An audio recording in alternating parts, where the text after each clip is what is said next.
Alien changed cinema forever in 1979 when it became a landmark film in the science fiction and horror genre. Let's break down this masterpiece from Ridley Scott.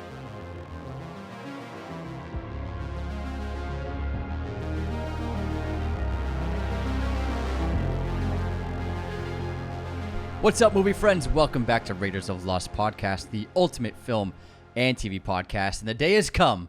With Alien Romulus' release just a week away, we thought, let's break down the masterpiece, the classic of science fiction and horror, Alien. All the way back in 1979, this is not only one of the greatest films ever made, but just one of the best pieces of artistic integrity ever put on film. Cinema changed when this came out. Ridley Scott proved himself to be the director of the future, this being his second film. Imagine making Alien for your second feature. Just imagine making it. And this is just a colossal piece of filmmaking when it comes to production design, creature design, cinematography, sound, music, acting. Everything about Alien is so special, and we're going to go through so much in this film from behind the scenes, which has some crazy stories. We'll break down the science behind it, the production design, the cast, how things came into place, how it was written, as well as the incredible plot and story of Alien, which is, in my opinion, still the best Alien film. We just watched Aliens a few weeks ago, and I still have Alien, the original, on my top of the list for the entire franchise. I've seen this film close to 30 times, maybe 30 times. Same. It's one of the only movies I own on Amazon Prime in my account. So do I. I have like 5 movies, and one of them is Alien. And this came out in 1979. IMDb, it's an 8.5, over 930,000 ratings, putting it at number 54 on the all-time user rating list. Rotten Tomatoes score, 93% critic score, 94% audience score. On Letterboxd, it's a 4.3 and won the Academy Award for Best Visual Effects. On a budget of $11 million, it grossed $108 million at the box office. It was filmed from July to October in 1978 at Pinewood Studios and Shepperton Studios, which are both just outside London in the United Kingdom. Now, when this movie first came out, it got mixed response from critics. Audiences loved it. It packed theaters when it first came out. And then there was a general, I guess you could say, reevaluation of the film where it's now and has been recognized as a genuine masterpiece. In 2002, Alien was deemed culturally, historically, and aesthetically significant by the Library of Congress and was selected for preservation in the United States National Film Registry. In 2008, it was ranked by the American Film Institute as the 7th best film in the science fiction genre and as the 33rd greatest film of all time by Empire, when Empire used to be pretty good and respectable from their critiques and rankings of movies. But Alien has a very special place in my heart. It's a movie I've been watching regularly since my young teens, childhood maybe. I don't even remember the first time we watched it. We were probably very young probably when we under watched it. 10 years old. And it's a movie that I watch every year. I've watched it 3 times this year. I saw it in theaters on the re-release, the 45th year anniversary re-release back in April. I went and saw it in theaters. My first time experiencing it in theaters, and it was like seeing it for the first time again, and it was really special to do that. And Ridley Scott's one of those directors that I always lean on as some of my all-time favorites, and he's made some of the best movies ever in his filmography. He's made so many films. Some are hit or miss, but he's hands down, flat out, one of the greatest directors in the history of the medium of entertainment. He's so important. This movie's so still culturally significant. Still making Alien movies. We have Alien Romulus coming out in just a week. We're very excited to see that. We're building up our anticipation for the show and for us by revisiting the ones we love. And we'll be doing Aliens in next episode, which will be a lot of fun. And then Alien Romulus, once that comes out next Monday, we'll drop an episode on that. And it's just a world that I love exploring, love being in when I'm watching. It looks so unique and interesting on camera, on screen. The aesthetic, the fear-inducing quality of the atmosphere, of the fear of the unknown, the production design is so stellar. Sound design sensational. Jerry Goldsmith's musical score is terrific, and just such a wonderful, interesting, and unique idea in a movie in the genre. What's so cool about it, though, is Alien really only happened because of Star Wars' massive success. It's a true fact right there. So Star Wars came out, as we all know, and just changed movies forever. becoming not only a gigantic success all over the world, but really paving the way for a new change in the science fiction genre. Sci-fi before then had mostly generally been kind of campy B-movies, lots of horror movies with weird aliens and monsters, and it just didn't really have the pedigree and respect that it now has. Now, there were some great films, obviously, like 2001 and a handful of others, but for the most part, sci-fi wasn't really a big concern for studios. They weren't, like, clamoring to make sci-fi movies, genre they weren't really focused on. But Star Wars changed that. With that huge success, Fox, who owned the rights to the script of Alien and had it sitting on the shelf for actually quite a while, they were like, do we have anything with space? Spaceships. They're looking for a spaceship movie. We need a spaceship movie. Oh, we got this script. What is it? Alien.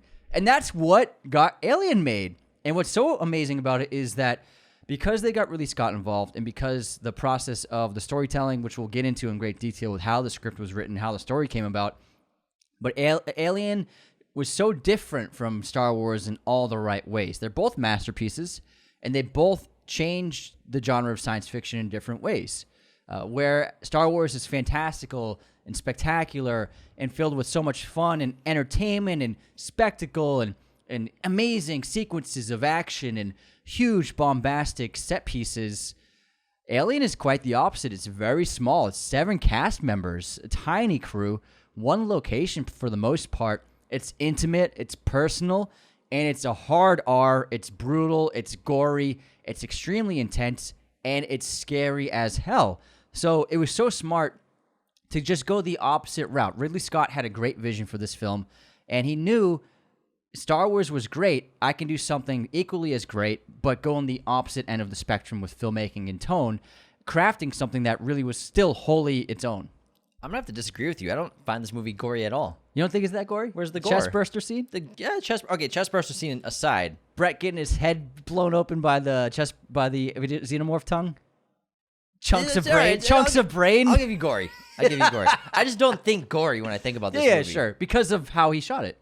Few instances, and we'll get into the attacks and how they edit so brilliantly away from them. Now, quick synopsis of Alien. James loves his synopsis. You know I love my synopsises. My synopses, plural. In the distant future, the crew of the commercial spaceship Nostromo is on its way home when the crew picks up a distress call from a distant moon. The crew is under obligation and woken up to investigate, and the spaceship descends on the small planetoid afterward. After a rough landing, 3 crew members leave the spaceship to explore the area on the planetoid. At the same time, as the crew discovers a hive colony of some unknown creature, the ship's computer deciphers the message to be a warning, not a distress call. When one of the eggs is disturbed, the crew realizes that it is not alone on the spaceship, and it must deal with the consequences. Alien stars Sigourney Weaver as Ellen Ripley, Tom Skerritt as Dallas, John Hurt as Kane, Veronica Cartwright as Lambert, Harry Dean Stanton as Brett, Ian Holm as Ash, Yaphet Kotto as Parker, and then Helen Horton is the voice of Mother. You forgot about Jones. Jones the cat. Four cats played Jonesy. And then Balaji Badejo plays the alien. So they actually had 4 cats. They each had a specialty. One was good with hissing, one was good with looking, and then one was good with like running and following actions. And I can't remember what the 4th cat was good for. So they used 4 identical cats for different kinds of performances of Jonesy. Diction. Yeah, it was great. It was great at memorizing lines. Yeah, really. It nailed every line. But what's funny about Jonesy is so this crew, they all call each other by their last names. Uh-huh. Which, like in Boston, is a cool thing to do. Still call It's it a sports thing, yeah. Yeah, it's a sports thing. And so the crew calls themselves by last names, which adds like a professionalism to their work and kind of shows like a bit of a hierarchy. And not using first names, I think, really works. Jones is actually the last name of the cat too. What? So that's why they call it Jones. Does it have a first name? What is I it? can't remember what it is. Mike Jones. Mike Jones. Mike Jones. There's also a little photo of Jonesy as a kitten on the desk. I love Alien so much. I think it's a really brilliant script, and there's so much to break down and get into. But I feel like we should start with the writing. And so the original script was written by Dan O'Bannon, and also Ronald Sushit has a credit on the screenplay as well. Now, Dan O'Bannon went to the University of California, USC, back in the 1970s, and he actually wrote a science fiction comedy movie called Dark Star that was directed by John Carpenter. What? And it's this campy comedy science fiction film with an alien, but the alien was a beach ball. Oh my God. Spray painted. This looks ridiculous. I think some duct tape on it, Yeah, too. it's definitely a beach ball. And had rubber claws. And it was used and played for comedic effect. And because of this, O'Bannon, he had a blast, writing the screenplay, and is before John Carpenter was huge. Yeah.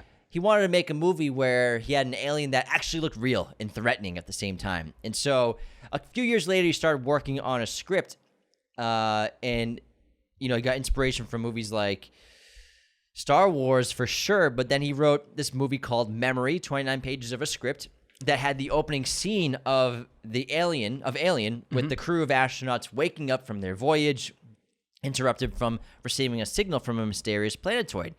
Eventually, this script would become a feature-length screenplay called Star Beast, but before he finished the script, he went off and worked with Alejandro Jodorowsky on the unfinished and unmade Dune movie that he was going to do. He was in Paris in France working on it for about 6 months. It fell through. There's that great documentary about Jodorowsky's Dune. Can't recommend checking it out enough. He also met some artists on that pre-production, and they recruited 2 of the artists on Jodorowsky's Dune to work on this film eventually. Really interesting stuff, the connections that are made between those 2 movies. And then O'Bannon came back to America. He was broke, had no job. He's couch surfing, sleeping on people's couches. And then he's like, you know what I'm going to do? I'm in need of money, so what I'm going to do is write a spec script. And what do I have to work with? I have this idea I had, this story I was writing called Memory, which now he was writing a feature-length script for, inspired by many science fiction films, which he finished and called Star Beast. And then, obviously, Alien was made by 20th Century Fox, 20th Century Studios now. And he made the script. He wrote it. It's changed the name to Alien after the studio didn't love the name. And then it just was kind of just optioned by the studio. So there was 3 producers. They owned a production company that Fox it was a subsidiary of Fox. They optioned the script. So O'Bannon actually almost went to Roger Corman, who was the famous B-movie producer of his day, making like a bunch of cheesy, cringy movies, cheap. And they were just like, no one really took him that seriously. And he was famous for that. But one of the producers, they're like, don't go to Corman because this is actually fantastic. Let's try to get this some more pedigree. They got involved, optioned the script. They actually added some story beats. So they're actually the ones who came up with the idea of having an android in the film. Ash, yeah. Ash was never originally in O'Bannon and Chaussette's script. So Gordon Carroll, David Giler, and Walter Hill. Yes, thank you. They had their own production company, and they were interested in producing this film. And so for months, the 2 parties went back and forth, making adjustments to the story, adding things and changing elements until they felt comfortable in passing this on to Fox as Alien. And like you said, it sat at Fox for a while until Star Wars just blew the chains off the world of cinema. And 20th Century Fox was like, do we have any scripts about a spaceship? What do we got? It's like this great David Fincher interview I love quoting, where he was doing an interview, and he said after it came out, every studio exec probably went on the phone and was like, do we have anything with a clown? Do we have anything with a clown? So Fox was like, we have this spaceship script. Let's greenlight this and get this into production off the heels of Star Wars' success. And Chausset, the other co-writer on the screenplay, he added the idea of one of the crew members could be implanted with an alien embryo that would burst out of them.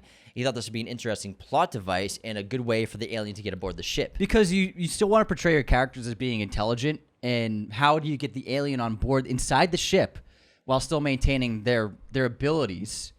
So impregnating one of the human beings seemed like the perfect choice, and that's like part of the DNA of Alien, this idea of there's so many sexual undertones of assault, undertones of human biology, and that's just one of the many in this film. There's so many metaphors and themes in this film that I cannot wait to get into, but it all comes down to the writing firsthand. Yeah, and Chausset and O'Bannon, they pitched the script before Fox took it as Jaws in space, which is definitely what this movie looks like.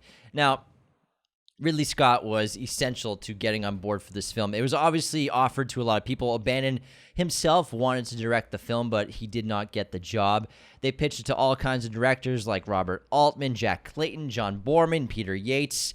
Eventually, it fell into Ridley Scott's hands, and he got offered to direct it, which he quickly accepted, coming off just his first film, The Duelist, which came out in 1977. Great flick. And of course you say yes to this. You know, I'm going to make a big science fiction film set in space with a decent budget. They gave him $4.2 million. For a rated R movie? Yeah. Sounds pretty cool. And after he made a bunch of really beautiful and great story designs. He's a talented artist, Ridley Scott, by hand. So he made these beautiful drawings of the spaceships, of spacesuits, of storyboards for the film.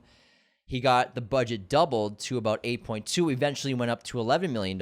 And he drew a lot of inspiration from films like 2001: A Space Odyssey, Star Wars, however, he was really keen on keeping this horror tone, this horror aesthetic and feeling like in the Texas Chainsaw Massacre, describing it Texas Chainsaw Massacre except science fiction. And it has that same gritty tone, that same gross atmosphere, sweaty, this unknown mystery, and just this feeling of uncomfortable and not knowing what's happening, this fear of the unknown. Well, Alien basically is a slasher film, like Texas Chainsaw.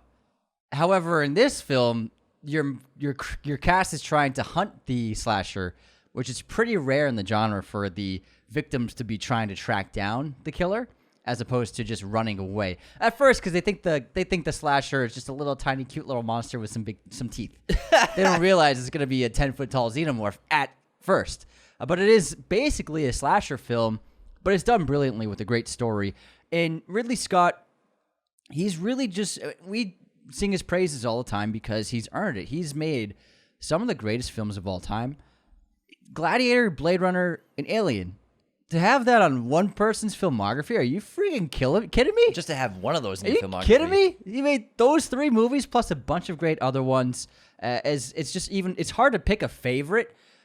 Gladiator is probably my favorite Ridley Scott film, but Alien might be his best film, if that makes sense. Like, this might be overall, visually, artistically, it just might be the best thing he's done. And it's just shocking to believe that this was his second feature. It's got to be the best second feature film ever made by a director. It's up there. I can't think of one that's off the top of my head. Pulp Fiction comes to mind, but this is, I think, a lot more impressive filmmaking-wise than Pulp Fiction. You know, La La Land comes to mind. Mm-hmm. That's a great second feature. But I still think that just the impact of it alone is just that special because this really changed movies forever. And Ridley Scott is such a genius, and he created the greatest horror in space, one of the greatest horror movies of all time, one of the greatest science fiction films of all time. He's got great patience in his filmmaking, just like Jaws has great patience by accident because they couldn't get the shark to work. But still done so well, great suspense building. But again, going back to the Texas Chainsaw Massacre, I'm not talking about the 17 reboots and remakes. I'm talking about the original Texas Chainsaw Massacre. It's slow, it's patient, and it's terrifying because, you know, one of the greatest elements of fear that is induced when watching Alien, especially if it's the first time you see it, is this fear of the unknown. You know, there aren't that many, like, jump scares. Of course, there are a couple, like in the air shaft when Dallas is with the torch and his flashlight getting the spooky jump scare, but that's just a cheap scare that so many movies resort to these days. Horror today, there are some great horror movies out there, but a lot of it's being diluted to what fear actually is for an audience member. A lot of, I think, modern horror directors, they just think, we just got to scare them with a jump scare. We scare them with sound effects. The thing with sound design, so many, not all of them, but so many horror films, it's kind of like cheating the scare by creating sound design that automatically irks us. But it's not really the film doing it. It's like they build these slow strings and then it goes quiet and then bam. It's like that's not really the narrative's not doing that. It's just tricks that we've learned through the years of storytelling of if you do this, the audience will feel scared, but does it have anything to do with the actual story? No. This is a story where, like you're saying, it builds dread, it builds thrills. Every time you look at a frame, you're like, where is this thing? It could be anywhere. And like you said, it has a couple of jump scares, but those aren't the scary parts. Like the scariest parts of this film are Ripley wandering around at the end of the film, trying to go through these hallways and corners. The xenomorph could be around any corner. Things like that, where you are just on edge for 10 minutes straight. And so many horror films have been unable to really tap into what Ridley did with this. And it's just built not just from moments, but from the start to finish. You know, this movie has a very eerie opening with this beautiful text crawl of the reveal of the title of Alien at the top of the frame while we're panning very slowly right this planetoid. We don't know what planet it is. It could be the planet, the moon they land on. And slowly throughout this eerie sound design and this beautiful, whimsical, mysterious, but terrifying and weird and strange music from the great Jerry Goldsmith, we're just getting set in this incredible mood of what is this movie? This feels odd. It feels off. Something about this tone is putting me at unease. And the reveal of the alien text with that wide font spaced out so far away. It's like Arial black.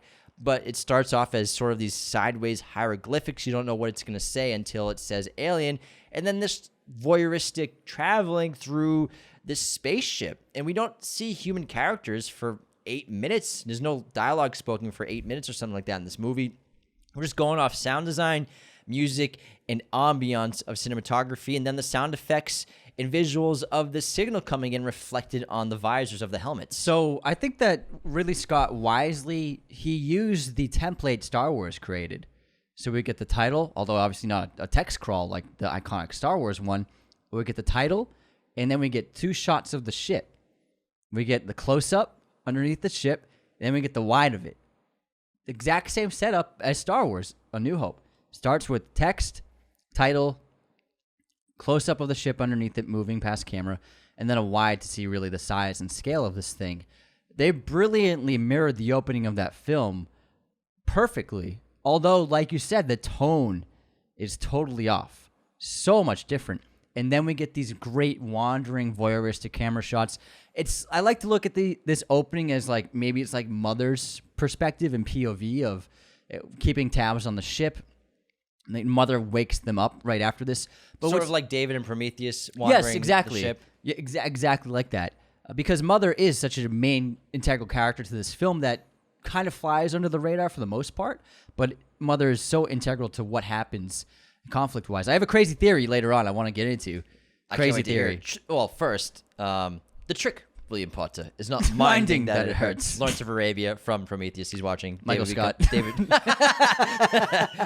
becomes obsessed with Peter O'Toole. But it looks like Fede Alvarez, who's directing Alien Romulus, is really pulling from this original film because just in the Alien Romulus trailer, you see a lot of the same voyeuristic shots through the hallways, empty halls, the cockpit, different interiors of the ship. And he's not only just doing the camera pushing in, but this wandering, moving backwards, this backwards tracking and dolly that Ridley Scott did in this film of, you don't really see that much anywhere else. And it created like this weird sense of being because movies weren't usually shot like this. And it looks like Fede is really honing in on making this feel as much like Alien, making his film feel as much like Alien as possible. I think that should be the goal because it's the best one of the 2 greats in the franchise between Alien and Aliens. And Alien Romulus looks really terrific, and we're ecstatic about it. And, you know, I think this movie, it's from what I've read in all the interviews, it sounds like it was a difficult shoot because the production put themselves in situations where it was a tough shoot, but from that, they birthed an incredible story and an incredible film. You know, when you're shooting movies on sound stages, generally you're building these huge sets, right? Generally, these huge sets that you see in movies all the time or in TV shows, there's nothing above them. There's no ceiling because 30 feet up in the air is the scaffolding, the metallic bars that hold lighting. So a lot of studios, a lot of movies, when you watch, if it's a house interior or something like that, generally there's no ceiling above the actors because it's for lighting. They need to put lights everywhere, and that's what that's for. And false walls. False walls as well. However, for Alien, Ridley Scott wanted and was adamant about creating a closed set environment by building on these two massive sound stages of Pinewood and Shepperton Studios all of the interiors and exteriors of the ship and of the planet and the derelict. And specifically with the spaceship, the Nostromo, where we have 3 floors basically on the ship That we see really. That characters are interacting in. We have like the living bay, which is like bay A. Then we have the different like the medical bay, and the mechanical bay, you could say. I'm just going off what I think, real quick. I don't know what they technically are called. A, B, and C. Hey, it sounds great to A, me. B, and C. I'm all aboard, man. The 3 decks, all right? aboard. And what Ridley did was they built these ships in these sound stages. He wanted to build them all on top of each other, each level, but they had to sparse it out. But they actually legitimately built every interior tunnel and corridor with closed ceilings and closed walls. Now, that's pretty rare to do, especially in this era, in this time of day and age, and especially with how compact and short the height of the ceilings are and tight the walls are. Because it's tough to shoot in. It's tough to shoot in, exactly. So they built closed ceilings, closed walls, massively long corridors, hundreds of feet long, and they literally just built the layout of the ships, which is really fascinating. It makes your shoot tougher, but at the same time, it adds a new quality where it feels so real because so many of these shots, Ridley's doing a lot of the handheld cinematography in this movie himself, and there's so much handheld in this movie. Sometimes it's very controlled, sometimes it's shaky as hell and out of control in the best ways possible. But, we're panning left to right. We're seeing down 1, 2, 3 corridors, down even more corridors that we can see in the distance because they built these sets closed with closed ceilings. Again, it adds difficult elements where most of the lighting in this movie is practical lighting built into the walls, built into the ceilings already of just what lights would be like on the spaceship. Of course, they had to add fill lights wherever they could. They would often just shine lights through walls. And Why is there a light behind that pipe? yeah, exactly. Like all these metal grates, there's just light pouring in. You don't think twice when you're watching the film, but they need to add some more light because they can't get lights in through the ceiling because it's a closed ceiling. So one aspect of it, you're kind of you're handcuffing yourself in a lot of ways, but at the same time, you're creating a wonderful aesthetic for the audience, but also for the actors to be in this incredible environment where they actually really feel like they're on a spaceship. But so many other issues arise from that where, you're dealing with CO2 gas tanks in a lot of situations. You're running out of oxygen because CO2 is eating up your oxygen. It didn't have air conditioning in there. Yeah, not great ventilation. Your spacesuits don't have great ventilation. Which we'll get into more and more, and all the fog created. But I think this aspect, which is so fascinating, to build closed ceiling and wall sets that stretch out for entire corridors of the blueprints of each deck is just so brilliant. I'll tell you why he did it. Why? So, well, first of all, they could actually walk through the sets from start to finish because they were all connected, which is just so cool. Imagine that. I am. But the reason why Ridley Scott did it, and any filmmaker who really wants to capture a realism tone, you have to do something like this where, so take, for example, characters talking in the hall. So say take the Ripley and Parker with the smoke, and Brett's in the background behind Parker, and they're chatting back and forth. If they had used false walls, they would have done a wide and put the camera where one of the walls is, and then shot that scene wide. Subconsciously, the audience knows there's no way a camera can go right there because there's a wall. So when you take a false wall away and put a camera crew there, it takes away the realism, and it makes us feel like that set's not real. It makes us feel like, it's just a movie. Because there's no way a camera could go there if this is a real set. And so what Ridley Scott, the brilliance of him, and he is such a master of artistry when it comes to production, and even if you don't like some of his movies, you cannot deny his productions are impeccable with the best craftsmanship, the best costuming, the best production design imaginable. If you didn't like Napoleon, you know that movie looked incredible from every bell and whistle of it. He is so rigid with wanting to shoot everything practically and for real, and the sets need to feel real because he also knows that helps the performance of the actors, but it takes away that problem of subconsciously affecting the audience and taking them out of the illusion of the movie. So when you're forced to shoot in the confines of the set, you're only using angles that a person could see through. So there's something like I have this kind of a small issue with the period pieces, except for Lord of the Rings, because it's perfect. It's perfect. It's perfect. They're There's nothing magic. wrong with Lord of the Rings. But sometimes when I watch like an old period piece and there's like a helicopter shot or like a drone shot, it's like that's not possible back then. I mean, if you do a contemporary film, do all the fucking drone shots you want, but there's something that kind of takes you out of it subconsciously because drones weren't existent back then. And so when you photograph things with too much contemporary filmmaking, it can take the audience out of it. And also with the sets, I watched a movie last week, and there's two characters driving. The camera was in front of them, filming them as a two-shot. It was fine, but then the camera pushed in on a dolly track as they were driving. And I was like... On the two-shot? Yeah, on the two-shot. And so obviously the camera was on the truck that was actually driving the vehicle, but for some reason they did a push-in into the windshield. And I was like, there's no way, like, that just doesn't make sense. Like, practically, like, it made me aware that a movie was being made with that unrealistic camera placement and movement. So that's something that can take an audience out of a film. Ridley Scott understands that. Yeah, it's hard to shoot it this way, but it makes the movie all the more special for it. And I'm not saying that no sets today are built without ceilings. Yeah. There are ceilings built on sets all the time. However, not this low. The highest point of the ceilings on the ships are 6'6". Wow, really? It's an NBA player. You know what I mean? A medium NBA player. Yeah, but for filmmaking, it makes it a lot tougher to shoot. It makes it a lot tougher to light, which means you have to get a little more creative. But also, there are some issues with lighting that maybe when you're making the movie, you're like, oh, it's so dark. When characters are improvising, they're moving around the set, they move into an area that's not well lit. From on set, or maybe watching the dailies in 1978 when they're filming this, they're probably like, oh man, that looks terrible. It's so dark. But for the audience, we don't notice a goddamn thing because it looks like they're really on a spaceship. Mm-hmm. And it works so well. And I was going to say, there's actually some mistakes in this movie. What are the mistakes? There's some mistakes. With the set? Every movie has mistakes. Uh-huh. It's about the set and about the filmmaking. Okay. So, like I said, really did a lot of the handheld stuff. And sometimes it's very erratic because he's running around with Sigourney Weaver in front of him or behind him. Mm-hmm. And he put himself to work in this because, like I said, he does the majority of the handheld filmmaking himself. And there's a lot going on, especially in the third act when Ripley's running around because he's walking or running backwards with her. He's chasing her from behind.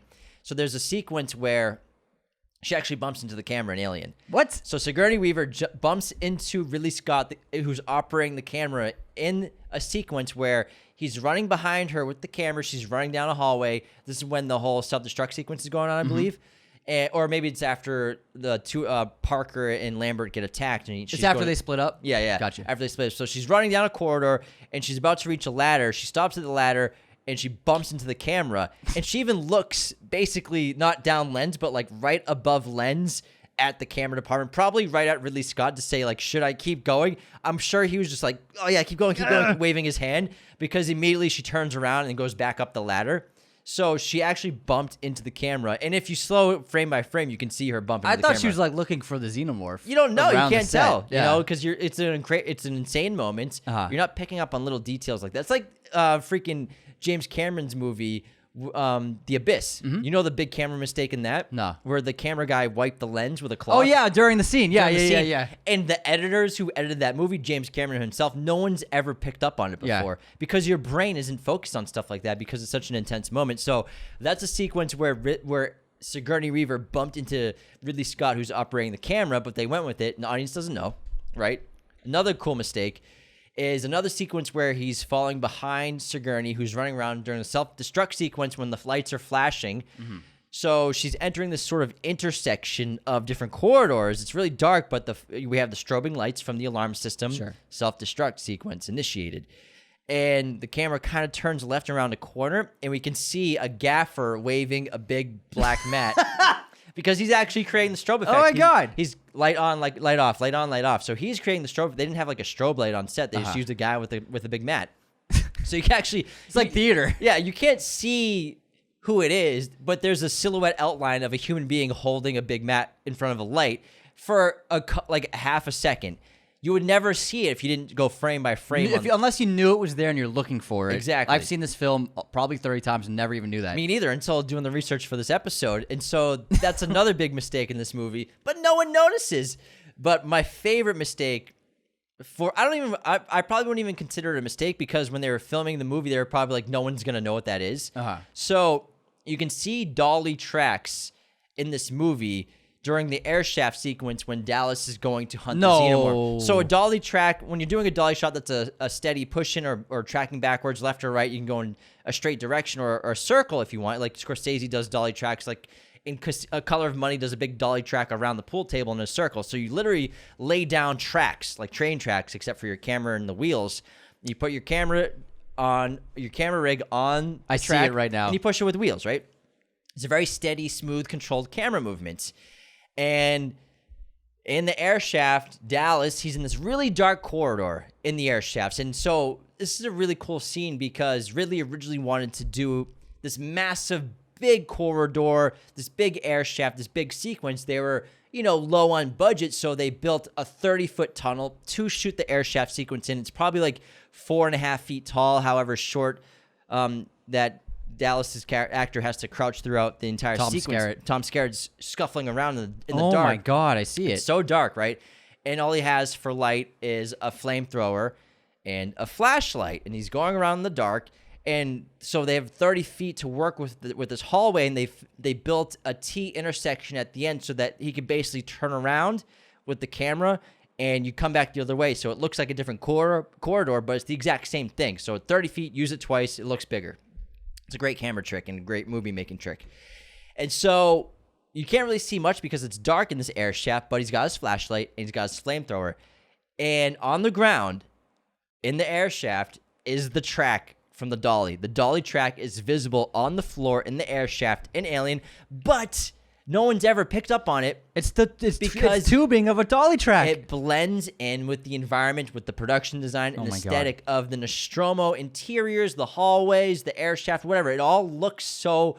It fits the ship. It looks like the aesthetic that I've never even picked up on it before. Never. I've never thought, hey, that looks like a dolly track. But the dolly track is visible in the air shaft sequence. Ridley Scott knows what he can get away with, but he also knows what he has to do with the production. So they didn't want to go in the campy direction with this film. They didn't want this to be like all the other monster alien movies that had come out. And that's why they got someone like Ridley Scott involved, and that's why he was the right choice, because he brought that grittiness, that realism, but also an understanding of what sets great movies apart from not great movies. And a big thing in his films, all over his filmography, is spectacle and immersion. He understands that, if you give audiences things that they've never seen before, they are going to love you for it. That's kind of like a Gladiator quote. I just quoted Gladiator. So I'll give them something they've never seen before. They will love you for it. So the space jockey, not the disc jockey. Anthony's always called them disc jockeys. Disc jockey. Hey, welcome to Prometheus. Win your tickets to the Monster Truck Showdown. Disc jockey 101. Blah, blah, blah. I don't know why I always say disc jockey. The Nostromo. Did you guys see those aliens down there? It's a space jockey. Space jockey. Now, the space jockey sequence is not really that important to the plot. It does a little foreshadowing. So what's happening is Ash and the other two crew members, they're moving through the ship, and they come it's Kane. Sorry, Kane and the others. They're moving through the ship, and they come across the cockpit. And they see this giant space jockey, and he looks like he's fossilized there in his seat. And it's a moment where they're just passing through, kind of. And then they point out, there's a hole in his chest. It looks like something burst out of his chest.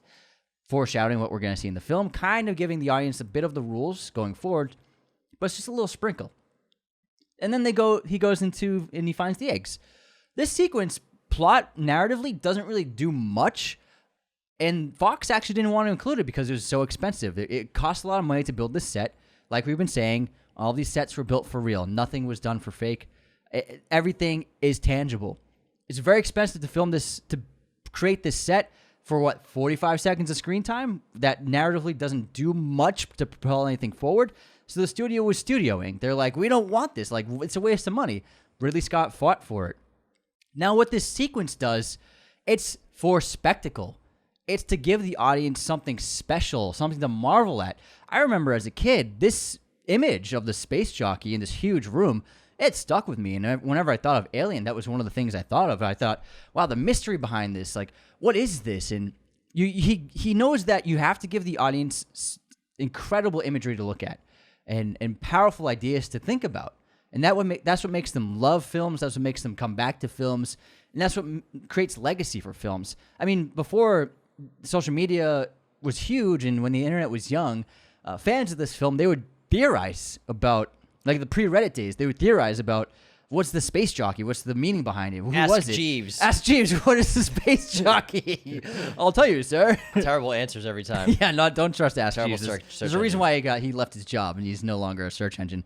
But I one of my favorite things about Alien when I was a teenager and in my early 20s was whenever I saw the film, like, what is that space jockey? And Is that what you thought? Was that Space Jockey? what is that? I always, yeah. And No, but like Space Jockey was created by people. oh yeah, that's the name they gave it to. Yeah. Yeah, but I knew that from the internet. Yeah. I was on Like 8-year-old Anthony watching it for the first time. I said teens and 20s. What is that Space Jockey? Roll doing it there? back. I said teens and 20s, motherfucker. Now, I always love to theorize about what happened. I do enjoy Prometheus and Alien Covenant. There's a place in my heart for those movies. I don't think they're amazing, but I do enjoy them. However, I have one drawback to it, and it's that the Prometheus film took away the mystery of the space jockey. And maybe it's because I didn't love the explanation. Maybe it's because Prometheus wasn't the best movie ever and didn't stand on the same pedestal as Alien, obviously. But also, I just loved wondering about it. Whenever I saw this film, I'd be like, oh my God, there's the fucking space jockey. What the fuck is this thing? It's just, that was one of my favorite parts about the mystery of Alien was this room. And it's Ridley Scott did that. Like, that room's there because he wanted it there. And it's one of the things that has always immersed me with wonderment and intrigue about this film. So he understands how to give the audiences imagery that they've never seen before and how important it is to fight for it. It's not moving the plot forward, really, but the audience needs it to set. You're going to set this film apart from anything else. You want to try and compete with Star Wars, you have to give them stuff like this. Plus, the disc jockey. You did it, motherfucker! You got me. I wouldn't even know what this. I wouldn't even be saying this phrase. It's all because of you. This jockey Prometheus. The sequence of the space jockey is incredibly fear-inducing, and I'm not talking about the fear we were talking about earlier, contemporary horror. Many times it's just jump scares and cheesy fake scares that don't linger. Immaculate, I'm looking at you. Where in this whole movie you're feeling that tension, you're feeling that fear because of the fear of the unknown, the mystery of what's happening. You know, it all starts, they get the signal. Oh, we have to go check on the signal. Yeah. They're worried about their shares. Oh, they're not worried about if we die or there can be an alien there. They're just, let's go find out what it is. And they land. They have this crash landing almost where there's some damage they need. I love this movie. Sorry to interrupt. This movie does a great job of showing like how realistically hard it is to land on an alien surface. That's a good point. Star Wars and other movies, they just like show up and land, or like they'll just cut 180 parking jobs. Yeah, they'll just cut. They're like in the atmosphere, and then it cuts to them walking, and it's like it's always like too easy. But with Alien, like it's tough, and it's so hard that they nearly broke the ship just from landing. Yeah, and so. It's pretty tense here. The damage to the ship is tense because, oh man, are they gonna die? There's a fire in the front chamber room, the cockpit area. There's literally a fire. They've put out the fire extinguishers, which, did you know there are different kinds of fire extinguishers? No, I didn't know that. So there's one that shoots CO2 out. Uh-huh. And then there's the one that shoots that white fluid out. Uh-huh. The CO2 one you want to use for stuff like this, otherwise you get the fluid everywhere. Oh yeah, no mess. Yeah, so it's just CO2 being shot out. Interesting. That's why, yes. Yeah, so you choke the flames. That's how you put people out on set for fire burns? because you don't want to cover them. Here comes Stuntman James. You don't want to cover them with chemicals. Can't throw an episode out without talking about fire burns. I haven't talked about fire burns in months, and it's an interesting fact. All right, it is an interesting fact. I'm sure it just blew people's minds. It's a wonderful fact. You didn't know there was two kinds. I didn't. Now you know. Did you know that we actually don't only breathe in oxygen? Yeah, we also breathe in nitrogen. Sure do. It's like 80% of what we breathe. It's an absolute fact. Yeah, it's absolutely right. Now come into play later because I want to talk about CO2 later. Ah. But for now, I'm talking about this tension built, but then this great fear of the mystery of what's going on where they land. And then we have Kane obviously wants to be a leader of the expedition. So he's leading Lambert. And who else goes with him? Lambert, Kane, and someone else. Dallas, that's right. Dallas. And so they're off exploring. And then as they're getting closer to the signal, they see this giant crashed ship. This massive, what's called the derelict. And no one's ever seen anything like that before. And for an audience member, this fear of the unknown starts to build here. Not only because it looks incredible. This is a giant miniature that they built on a soundstage. It's enormous. It's about the height of a human. Whoa. It's pretty big. Wow. But the entire planet, this area was built like 100 feet by 50 feet in the soundstage. And what is this structure? It's oddly shaped. It's clearly crash landed. And they discover that it's basically a tomb. It's basically a tomb of this dead alien that they found inside, who's basically fossilized, like you said, to this structure, to the seat where you can't tell where the alien starts and the seat begins, and vice versa. And this mystery of what the fuck is this, as well as Kane says that those lines, some of the best lines of the movie, where it looks like it sounds so simple, but it adds so much fear of mystery. It looks like something burst out of its chest. What does that mean for an audience member watching this for the first time? What does that mean? What does it mean? So the fear of the unknown is so strong here.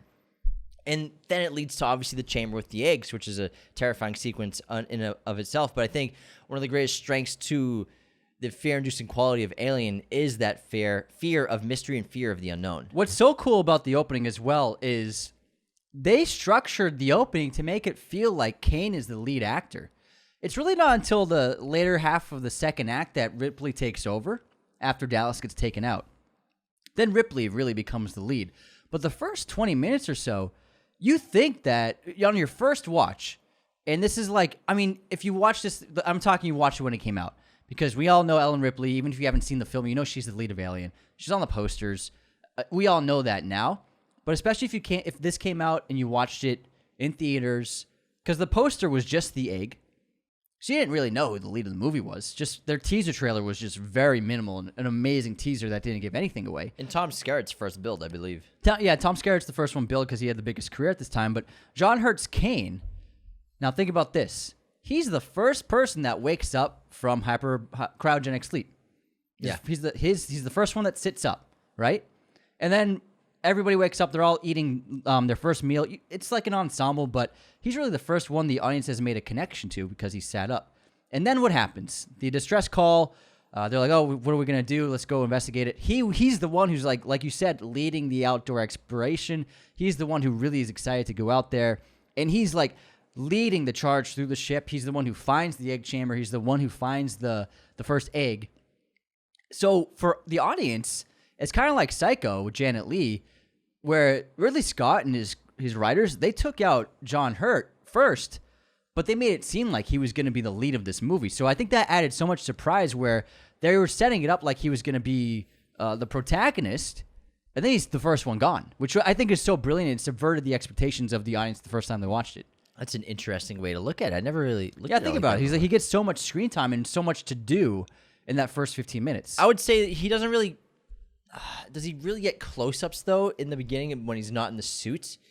Yeah, I guess. No one does, though. No one else does. Yeah, not until He's later. the first person we connect with. The close-ups really come as the intensity of the film begins. I think if this movie was made with a different director, they would have gone to Ellen Ripley first one waking up. Yeah, because I guess I always watched... The first time I watched this movie, I already knew that Sigourney Weaver was the hero of the franchise and the lead because they had already existed. Yeah. By the time we watched them, I think there were already 3 by the time. And Sigourney was an unknown at the time to audiences. Yeah, she was discovered by... Basically, she was on Broadway, and Ridley was trying to find his Ripley, and he was on the phone with Warren Beatty. Well, real quick, nobody was written with gender in the script. Every role could have been any gender, and so he was free to cast whoever he wanted for any role. Yeah, so he's on the phone with Warren Beatty trying to find his Ripley, and Warren's like, hey, you gotta check out this girl on Broadway. She's really terrific. Her name's Sigourney Weaver. And that's how Sigourney Weaver got cast in Alien. Warren Beatty suggested her to Ridley Scott on the phone. What a fucking breakout movie, man. Seriously, absolutely breakout, sensation. And, I mean, Ridley Scott's just a genius in so many ways, and casting is another way he is. But this movie's full of one of my favorite Ridley Scott regular time... What's he saying, guys? What's he saying? Come on, man. You got this. Let's go. One of his common fingerprints and styles and motifs in his movie with haze and smoke everywhere. Yeah. Blue light. So, sweat. Haze and smoke is all over this movie, just like it's in many of his movies. It's an aesthetic choice that Ridley Scott is part of his style. It's not in all of his movies, but it's in many of them. And when he made The Duelists, it's all over that. You know, it's this period piece. A lot of it's shot outdoors, plenty of indoors and interiors. But still, even when you're outside, there's fog all over that movie, everywhere. So many shots. And it's in every goddamn shot of this movie, basically. Now, the fog and the smoke and the haze, it adds a brilliant aesthetic. It adds depth while creating claustrophobia at the same time. It really diffuses light brilliantly and naturally. which in this situation, you have to hide lights as best as you can, and diffusion and smoke behind characters really helps you hide those lights so that it looks like it's just coming from the spacecraft naturally when there might just be a light right there in the distance in the background. Adds that claustrophobia, and it makes you feel like the characters on the ship, they're sort of being suffocated in a lot of ways, or this doesn't look like a pleasant environment to be in. And I think it just works so well. In so many interviews with the cast, they talk about how there's just smoke everywhere. And the smoke is safe to breathe. Same thing, we have a smoke machine as well. It's always very safe to breathe. However, they're also dealing with a lot of CO2 in this movie. So a lot of CO2 pumps and gas in tanks are used, for example, shooting out of pipes, when Ripley goes downstairs to the mechanics to check on how long the repairs will take on the ship to get back into orbit. And Parker's down there with Brett, and they have all these CO2 tanks are just pouring and shooting shooting CO2 everywhere. And then when Ellen Ripley leaves the scene, he shuts it off, and he's like, it's immediately quiet because they're messing with her. Mm-hmm. And so that's CO2, right? You can't breathe that in at high quantities because you will die. Now, like I talked about earlier in the episode with production design, we're on a closed ceiling set, closed wall set. They're not false walls. It's not that well ventilated. We got smoke machines. We got CO2 machines. So oftentimes they would have to take breaks in between shooting because they can run the CO2 for only so long a period of time. Because you're going to kill your actors. They can't fucking breathe CO2 in. So the CO2, even it looks great, but also that's another sort of obstacle they give themselves for filmmaking, but it looks terrific. In another situation, two more situations of low air is back to the air shaft sequence. Ironically, the air shaft with Dallas. Yeah. So we have an air shaft sequence, but Dallas seems to not be able to breathe very well.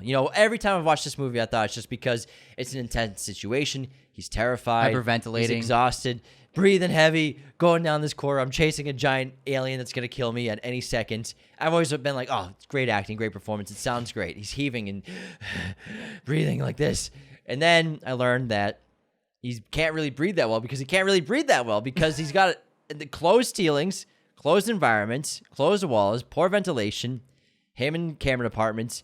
And he's got a flamethrower.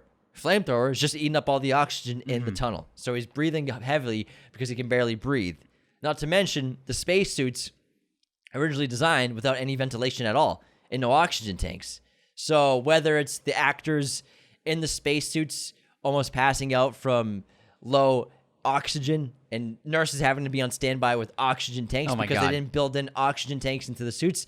Plus, there's so many sequences of Ridley Scott's kids and the cinematographer's kid who are in spacesuits. They're like almost passing out because they can't breathe in the suits either. And they're in the suits in the wide shots. So the space jockey scene, as well as the exterior of the ship, the sets were big, but they weren't that big.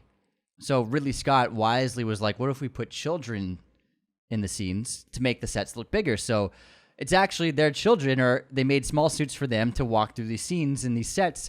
And if you watch this again, watch the space jockey scene. Those are definitely kids walking around. Like, they have that poor balance that kids have. And you can see, like, a little kid's face in the leader, who's supposed to be Kane. It's definitely a little boy in that spacesuit. It's so funny. I never picked up on that. Yeah, there's another scene where it's children inside spacesuits that adds so much perspective and makes everything look larger. Like, when they're next to the space jockey, space jockey looks 10 times the size of a human being if you think they're adults. It looks great. If you put an adult there, it doesn't look that big. But speaking of cast, well, the other scene where they're children in spacesuits, it's the landing leg basically which was constructed. Gotcha. So the Nostromo, when it lands and they come down the leg, it's 58 feet long, which is 18 meters. They built that leg, but Ridley Scott was not convinced that it looked large enough. So he had his two young sons and the son of Derek Van Lint, the cinematographer, stand in for the actors wearing smaller suits, and this made the ship look even larger. I had no idea, man. I think the cast really helps make this film special. Now, what set it apart from other movies is this is a small cast. It's 7 people. This allowed them to really reach out to great veteran actors. These actors are phenomenal. Very experienced, seasoned, well-known actors, except for Sigourney Weaver. This was her breakout, like we mentioned. They're all pretty old, too. But having a small cast allowed them to really allocate the budget for getting a bunch of great actors for these roles, as opposed to something like Star Wars where you have dozens and dozens and hundreds of extras. You got a lot of people to pay. With this one, it's tiny in scale, so they're able to get Tom Skerritt, they're able to get John Hurt, and the rest of the other actors who are phenomenal. But also, what makes this movie different is these are much older actors than we're used to in movies like this. Tom Skerritt's in this film 46. John Hurt was 39, but he still looks like he's 89. He looks like literally the same age as when he was in Harry Potter. Ian Holm was 48. Henry Dean Stanton. I wondered when I'd be seeing you. Henry Dean Stanton, 53, the oldest in the cast. Yaphet Kotto, 42. And then Veronica Cartwright and Sigourney Weaver being the youngest of the cast at 30 and 28. That's pretty old of a cast. I mean, just look at the new Alien film. Very young actors. Fede is going for a young cast purposely for kind of playing around the idea of the children of colonists. So I like the approach. But generally, cast members, leads of films like this, even back then, were pretty young. But there's a reason why it works, because what's cool about the characters in Alien and what sets it apart from pretty much every other space movie is they're not explorers. These people are not adventurers. They are not looking to go on a quest. They're not trying to claim some kind of great destiny. They're not going to. They're not trying to bring down a great evil. At first, they're workers. They're basically, people call them truck drivers of space. They're hauling mineral ore back to Earth. That's all they are, and that's what makes it so cool, because you really relate to these people. They dress like they are just like truck drivers or mechanics. They don't feel like they're astronauts. They're not trying to achieve greatness. They're just trying to make a living. When they wake up, they're complaining about money. Yeah, you got Parker and Brett. Parker and Brett, they're like, we'll talk about our share, man. I'll go down there. I mean, I'll go down there for a bonus. I mean, I'll go down there. So I think this movie really is different, especially for movies of the time, because they're just people, blue collar, middle class. They're just trying to get on with their day. But they get put into this, bless you, they get put into this extraordinary situation, which really, I think, makes it special and also helps separate it from something like Star Wars. There's still so much to talk about. I want to talk about production design. I want to talk about cinematography. Creatures. The creatures, the monsters, practical effects. We have just gotten started. Oh my God. Are we an hour in already? We're an hour in. Holy We're shit. just getting We didn't even cooking. talk about the plot yet. I know, but we got to get into our intermission first. Now, before we continue, the best way to support Raiders of the Lost Podcast is to become a patron at patreon.com/Raiders of the Lost Podcast. Why would you want to do that? Because I'll tell you, you get bonus episodes every single week only on Patreon, as well as access to the ad-free version of every single episode, plus access to our Discord. We have watch parties, all kinds of stuff, free merchandise, video messages. Become a patron today at patreon.com/Raiders of the Lost Podcast. Also, leave those 5-star ratings and reviews on Spotify and Apple. They are the best way for people to discover our show, to help build our reputation, to get us charted better. We're number 38 on Spotify's TV and film podcast, which is a big deal. Fuck yeah. But we got to let's get that number up. That's a rookie number. We want number one, baby. We want number one. We're coming for you, Jason Bateman. Yes, we're coming for you. you. We're coming for you, Big Picture Podcast. Yeah. Yeah. Ringer. Ringerverse. We're coming for you. We're coming. Leave those 5-star ratings and reviews. I will read out a written review from Apple in just a minute.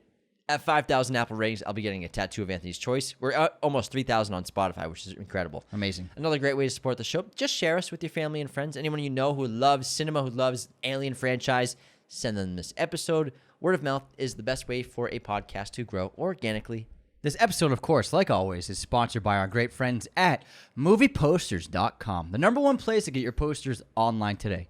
Be sure to use our promo code Raiders10 at movieposters.com to get 10% off your order immediately. They have a huge selection of pretty much every movie and TV show imaginable in their poster library. If you are a fan of the Alien franchise, the best place to get your posters is here at movieposters.com. They have all the new Alien Romulus posters. They also have your selection of classic films. They have original prints. You can buy actual certified original movie poster prints, movie theater quality prints, backlighting, framing, whatever your poster needs are, they got you covered. Everything from your favorite superhero film to your favorite foreign film, intimate drama. We have posters all over our set, all over our home. They are high quality stuff. I just got this Aliens poster on my right, and this Indiana Jones poster right here on my left. This is an alternate Indiana Jones poster. That's a really cool poster. Isn't that cool? I never saw it before, but I found it on their website. Me neither. I fucking love it. It's the alternate to the one that because the one we all know and love has that white border. Yeah. But that one. This is the other one they commissioned. I love from the that vibrancy. I can't remember his name off the top of my head, but this is the other one he made. And it's, I mean, honestly, I kind of like this one better. Move to the right.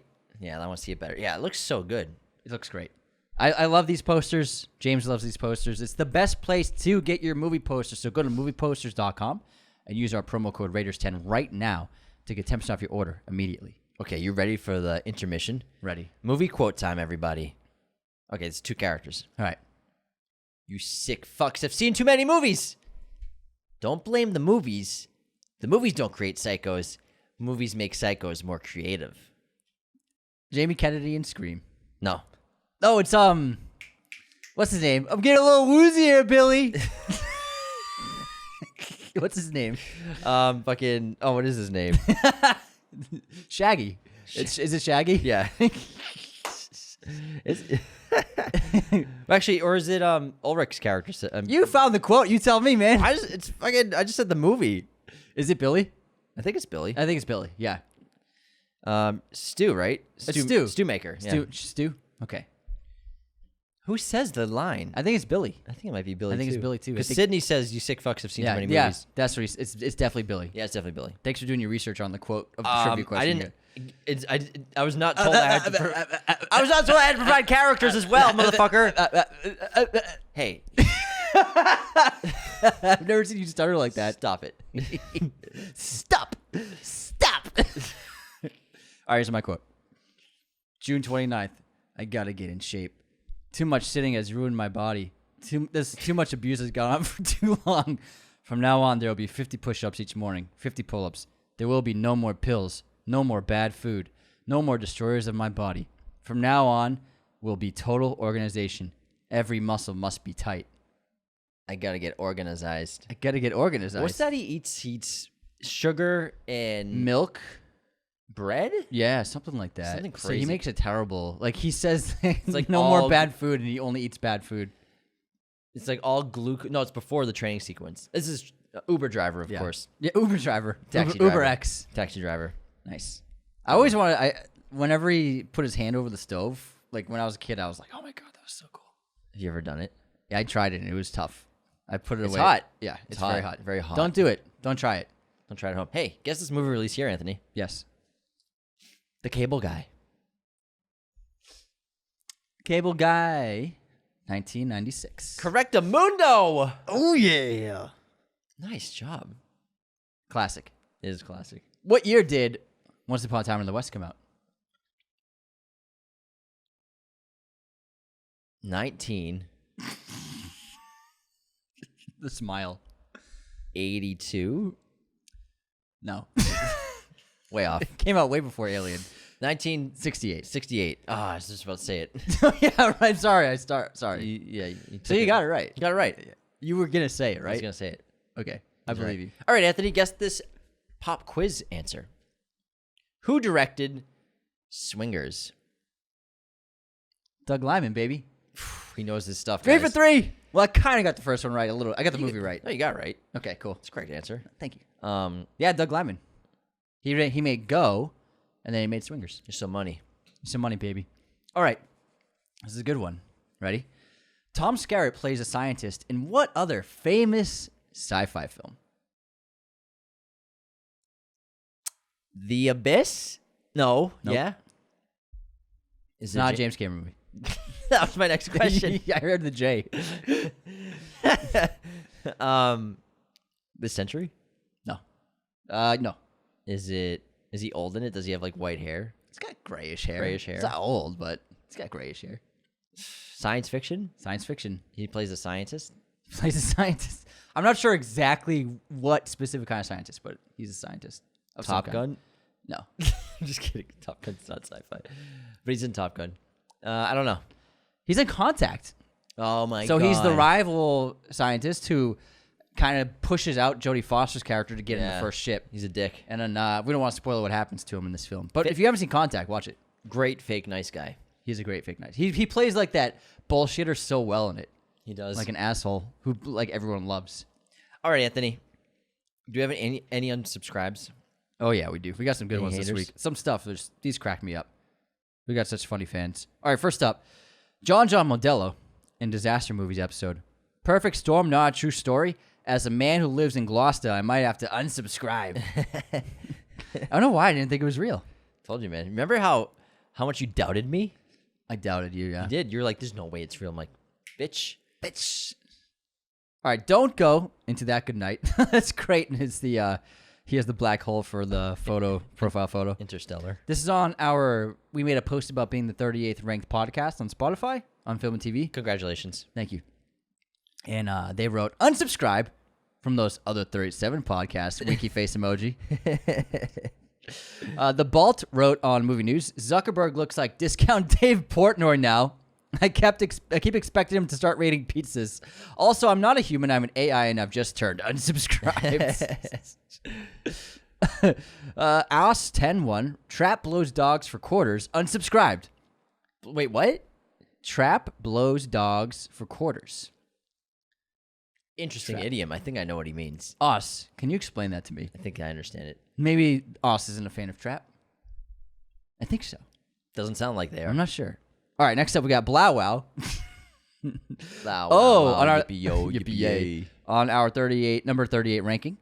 Oh, sorry. I only listen to the top 37 podcasts in the world. I'm gonna have to unsubscribe. Damn, sorry. Damn it, we didn't make the cut. Also on that post, Movie Man Mo 97.3. I listen to you guys all the time. You're only 38th? Unsubscribed. That's what I'm saying. Keep it up, boys.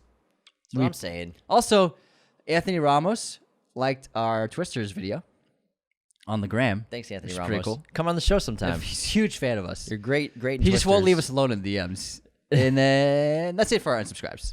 All right, I have a great review from Steve Neggs. Steve! You're unsubscribed ? Hey guys, love the podcast. You guys are awesome. I forgot what episode it was on, but you guys were talking about where the new location of the Sundance Movie Festival. You guys name dropped Waltham, Massachusetts. I don't know whether to be offended or ecstatic because someone finally name dropped Waltham, my hometown.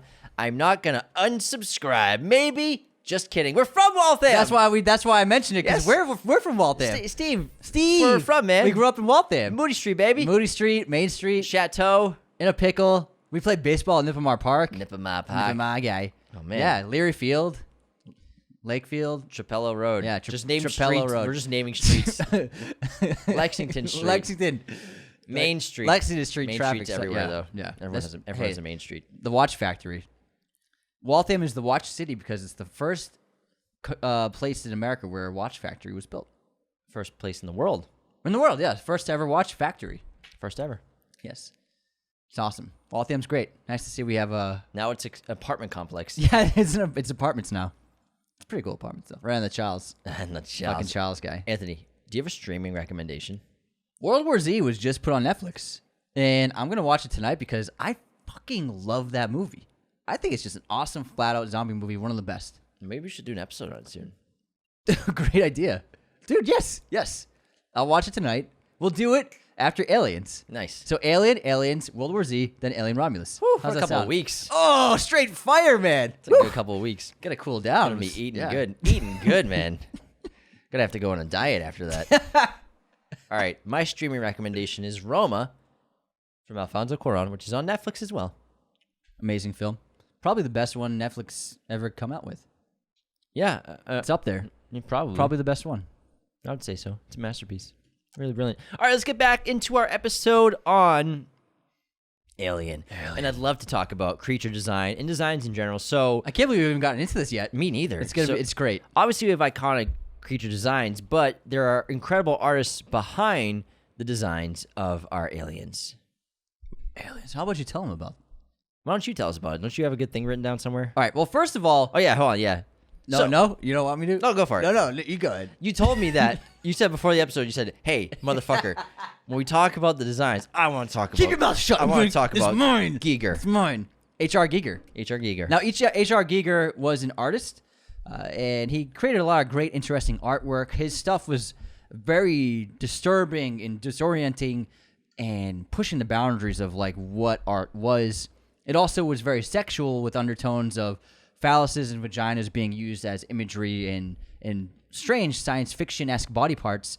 O'Bannon, the writer of the film, was a fan of his work and actually introduced his work to Ridley Scott. There's one painting in particular of H.R. Giger's that once Ridley Scott saw it, he said, that's the alien. That's the Xenomorph. I want that. And after seeing this painting, it's the Necronom 4. Necronom 4.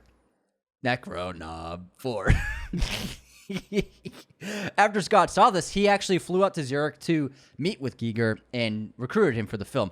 Now, if you look at this painting, it centers upon the strange background, very much in his style, and it's got a xenomorph-looking figure in it. And this basically was the starting off point for the Xenomorph. It has so many of the same elements. Its head is actually much longer in the painting. He elongated it to make it feel like a phallus, and otherwise, like the shape of the body, the arms, many of the appendages, it feels like the Xenomorph. So this solved a big problem for the film. And I'm sure Ridley Scott in pre-production, he's like, we gotta fucking nail this thing, because if you don't nail the aliens in the movie, Alien doesn't work. It's probably the biggest problem. You know, Yeah. you have a great script, great dialogue, great situations, but this big question mark of what's the alien? What are the aliens going to look like? And not only did they nail it, but they created two of the most iconic movie monsters of all time in the Facehugger and the Xenomorph. And in my opinion, the Xenomorph is my favorite movie monster. I think it's brilliant in its design, its simplicity. I admire its purity. An Ash quote.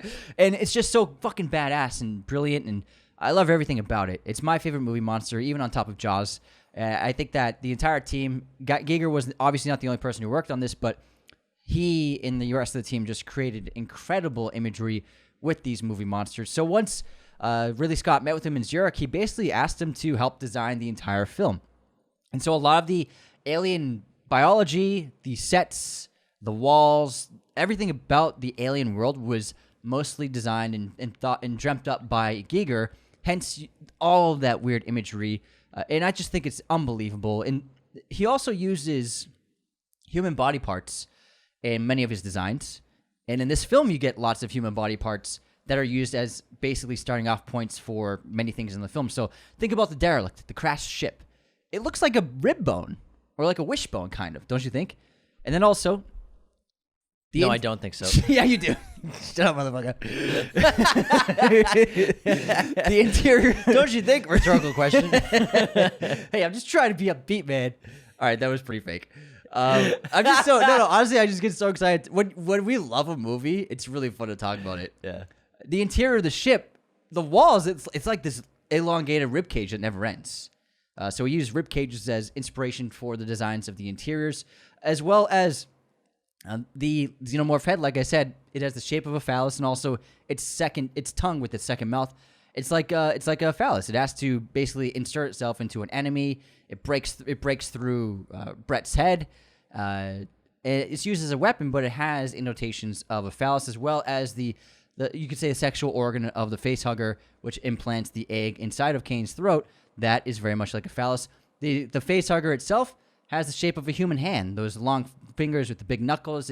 It's reminiscent of like a human hand. So as well as the ship's doors, their derelict ship with like the crew walks through, very much shaped like a vagina, as well as so the egg of the Facehugger. Originally, the opening up top was designed to have a much more vaginal-looking opening, but the studio was like, that's a little too much. Can you change that? And so they made this like blooming flower opening instead of that. But still, that was the initial plan because, like we've talked about many times, this film has a lot of sexual undertones, and obviously the writers, they were trying to figure out how to make this movie work. Those sexual parallels really made it special. And on top of that, eggs are another major visual motif that we see in this film. Obviously, the Facehugger is birthed from eggs, but also the crew hatch from eggs. They're like, when Mother wakes them up, it's like they're hatching from their little eggs. And we also get to see 2 shots of eggs in the opening of the film before they even awaken. As the camera's moving through the ship, you see on the dining table, the 2 little blue bird statues, like what do you call those pecker things that move up and down, simulating, like paralleling eggs. And then on the cockpit dashboard, when the code of the transmission signal is playing on that helmet, revealing the first signal, in the background there are 3 statue eggs sitting on the desk. Well, I'm glad you brought that up. What? The helmet. The helmet? Yeah. Did you know how they? So there's a lot of shots where characters are looking at screens, Sure, and you can see the reflection of the screens off their faces. Now these screens aren't that bright. You know, if I was looking at my computer, it's not like Adobe Audition's going to be on my face. Do you know how they do this? Get the visuals of the screen on their face? No. How do they do it? The same way that Stanley Kubrick did it in 2001: A Space Odyssey. What they did was, so if Ripley's looking at a screen or even the helmet in the opening scene, the signal comes in and the signal reflects from the screen, reflects onto the helmets. They used a 16mm projector and shown it on the helmet or shine it on an actor's face. And so that's how it's just like in 2001: A Space Odyssey. He's in that pod looking in, and you see the reflection of the screens on his face is actually a projector. Amazing. And there's also just like a great use of real world elements in the design of the creatures, most notably the Facehugger. So the underbelly also has like this feminine vaginal quality to it, and it's a bunch of seafood, right? What is it exactly again? Okay, so what you're talking about is after the Facehugger attacks Kane, releases itself from Kane, and then Ash, Dallas, and Ripley, they're inside the lab, and they're examining the underbelly of the Xenomorph. Of the Facehugger. Of the Facehugger. It's pretty gross and great sound effects. Like, they're like moving stuff around. So a bunch of seafood. It's like oysters, clams, mussels. So Ridley Scott just had someone go get a bunch of seafood from a store, and Ridley's actually the one that placed all the seafood inside the Facehugger's body to his liking, and so it's actually a bunch of seafood. And I did read that because of the hot tungsten lights, and they filmed all day, by the end of the day, it smelled horrible, and the actors had to be pretty close to it for many minutes on end, and were close to vomiting every time they were near it. Gross. Looks great, though. It does look really great. Looks fucking amazing. I mean, everything about this movie looks great. The production design is stellar. And there are other artists involved besides Giger. Ron Cobb, he helped with big plans and lots of designs for the Nostromo ship, designing the spacecraft's exteriors and interiors with other team members. And he had a huge role in the blueprints and schematics of the layout of the ship because Ridley, he wanted to do this big spaceship, but he wanted it to look practical. Like, this would actually be a spaceship on a voyage. Let's make it lay out like it would be. But also with confined spaces, low ceilings. And also, Michael Seymour is production designer on this film, and he worked with Ridley on commercials in the past before making this film. And like I said, just leading this incredible team of artists.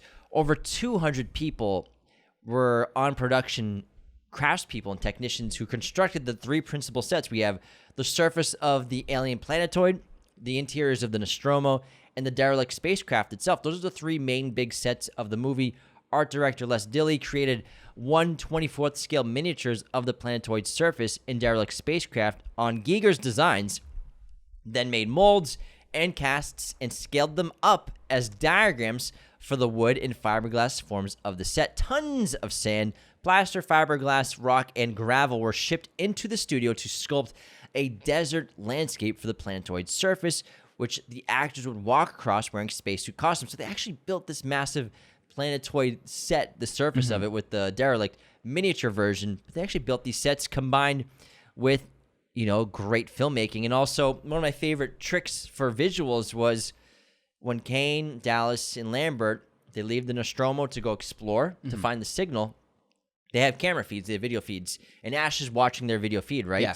Well, he's in the cockpit. Yeah, and Ellen's trying to Ripley's just busy trying to decipher the message. She's like, let me get a go at it. And the video feed is very crude. It's very poor quality. What we would expect from low tech, which this whole spacecraft is low tech cameras from a distance. It's very pixelated and out of focus. You know what I mean? And this wasn't their original idea of what to do. First, they tried to just film it and then put it on the screen, but it looked too clean. It looked pristine. It looked like it was filmed in a studio, and the miniature didn't sell as well. Like when they look at the derelict in the distance, it's an incredible shot.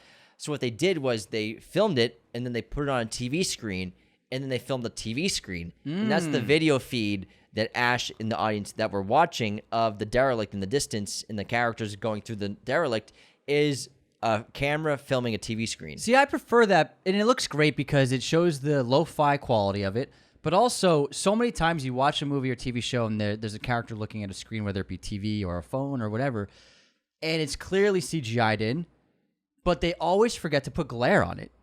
Yeah. When you see, no matter what screen you look at, I'm looking at my screen right now, and there's glare all over it, reflections of light from surfaces opposite it, and that's something like so many filmmakers. I rarely see them put actual like accurate looking glare and reflections on the screens they CGI in, and it takes me out of it. Whenever I see a fake screen that looks too perfect, it's like, come on, this looks incredible. And speaking of screens, I want to stay on the topic of screens because Ridley Scott, being the most efficient director in history, he's always ahead of schedule, always ahead of time. He knows how to repurpose things really well. So Blade Runner repurposed a lot of things. He used set pieces from other movies, costumes from other movies. He also used the same scream images they created for this film in Blade Runner. So a bunch of the screen images you see, warning signs or whatever information screens on the computer decks, they use the exact same images on Blade Runner. No freaking way. That's pretty awesome. He's a genius, man. I love that. Yeah. In Blade Runner, we have to do solo episodes on this year at some point. And practicality, going back, I mean, one of my favorite parts of the entire film, and I think for everybody, and it works because of its practicality, is the Facehugger attack. You know, this is random. It's not random. There's this one shot, and every time I see the movie, it's just one of those shots where it's just like, it kind of flies under the radar. But for me, when I see the film, I'm always just like, this is fucking brilliant. And it's that Kane's discovered the eggs, and he's approaching one, and then they would get an insert shot of the egg, and we see this black liquid like dripping up, defying gravity. It's like the liquid is the droplets are going upwards, and it's just like, how is that possible? It adds so much mystery and intrigue to the film because a huge theme of the film is, I mean, human beings are encountering something they don't understand. And we think we understand science, but still we're barely scratching the surface of anything. And so I think I like to look at the biology and the science of this film as being so far off from what these humans understand and what we'll ever understand. And that defiance of gravity with those black droplets on the surface of the egg is an example of the power and the mystery that is about to unfold before them. And great practical filmmaking. This scene in the whole movie is just full of great, ingenious practical filmmaking. So the Facehugger sequence in specifically, you know, the scene of the Facehugger flying out of the egg and attaching itself to John Hurt's character Kane, terrifying moments. It was shot in reverse, actually. Oh, of course. So when you watch this movie, I always thought, oh, they probably shot it out of a little cannon or something, right? Like a little T-shirt cannon? Yeah, like a little T-shirt cannon. Dude, who wants a Facehugger? But that's like, then how does it latch itself around his head? So I looked into it. Oh, you investigated. Yeah, I investigated. That's what I do. Guys, you looked into it, guys. I look into things. And when I look into something, I find answers. So the Facehugger sequence, when it attaches itself to Kane's helmet, was actually filmed in reverse. So it's not shooting out of the egg, it's being pulled back in. So it's already attached to John Hurt's character's helmet, his spacesuit helmet. And what they have is a wire attached to the Facehugger, and they pull it back into the egg. And then they reverse it, and it looks like the Facehugger is shooting out of the egg and attaching itself around his head. So simple. So it's simple, it's effective, and it's brilliant. Just like another sequence in this moment is all practical filmmaking that looks great, is inside the egg. You know, the egg opens up, and Kane's like, oh, what is this thing? Let me take a closer look. So he in the name of science. In the name of science, let me poke my head inside this weird egg. And we see sort of an exterior structure, but inside we see movements of shadows inside. And there's some sort of organism moving inside. And Kane's like, there's movement, wait, there's movement inside. And studios today would be like, oh, we'll just CGI that or do something very complicated and complex. Whereas sometimes the most simple thing is the best method. What's going on inside that egg is Ridley Scott's making bird finger movements. He's doing like He's doing jazz hands. He's doing jazz hands inside the egg. That's Ridley Scott's hands inside the egg that they're filming. And it just works so well. He's wearing these black leather gloves, and it's just him going like that. And you don't have to overthink it. Sometimes the simplest method is the best method, and I think that Ridley Scott's filmmaking, especially and specifically in Alien, is a prime example of that. And there's something that it's never really explained in the film, but I just assume it's regarding Kane's space helmet in the glass shell, because when he's because it cuts to the great wide after the facehugger attacks him, this wide pullback zoom out shot of the derelict. Yeah, it cuts right to the derelict. Just wind, and it's just like this ominous back zooming out. And then it cuts to the close-up of them cutting through the glass of his helmet. I mean, after he's let in, obviously. But it's never shown, but I assume, did the facehugger, like, hurt itself to release some of its acid blood onto the glass of his space helmet to break? Because when we cut to him on the lab table, the hospital table, it's in the helmet. It's dissolved the glass. Yeah, it's like melted in. So either it knows, maybe it can regurgitate some acid blood, or maybe the glass cracked and cut it, releasing some of the blood, or maybe it purposely hurt itself to release its acid blood. I'm guessing it somehow knows how to release its blood to dissolve that glass in case it wants to attack a victim with some kind of hardened shell. But it's always something whenever I see that shot, I'm like, oh, how did it release its acid? Did it get hurt, or was it just on purpose, or was it by accident? It got in there either way. Oh, it got in there. Great sequence. And I love that you brought up how they cut to the wide, because their first two attacks in this movie with the facehugger, not counting the chest burster scene, obviously, but the facehugger obviously attacks Kane. And after it wraps itself around, it really just cuts to that eerie, wide exterior of the derelict, just the wind blowing and the tension just built already. And we're wondering what happened, but all we get is that. And then the next attack, really, after chestburster, is on Brett in that holding bay with the chains and the water dripping down, where the Xenomorph comes from behind him and goes to attack him. And then Ridley cuts to a close-up of Jonesy, just watching and hearing the screams echo of Brett in the distance, and we're just watching Jones's face. He did the same thing in Blade Runner when Tyrell is being killed. It cuts to his pet owl in the bedroom. You're right. Same exact thing. It's great. I love that. I think it's just great editing, great filmmaking. It just adds this like weird feeling to it, and you don't have to show everything, because that's what's so special about Alien, is we don't see everything. Yeah, I mean, if you think about it, we don't see a full structured shot of the Xenomorph until the third act on the escape shuttle. Yeah.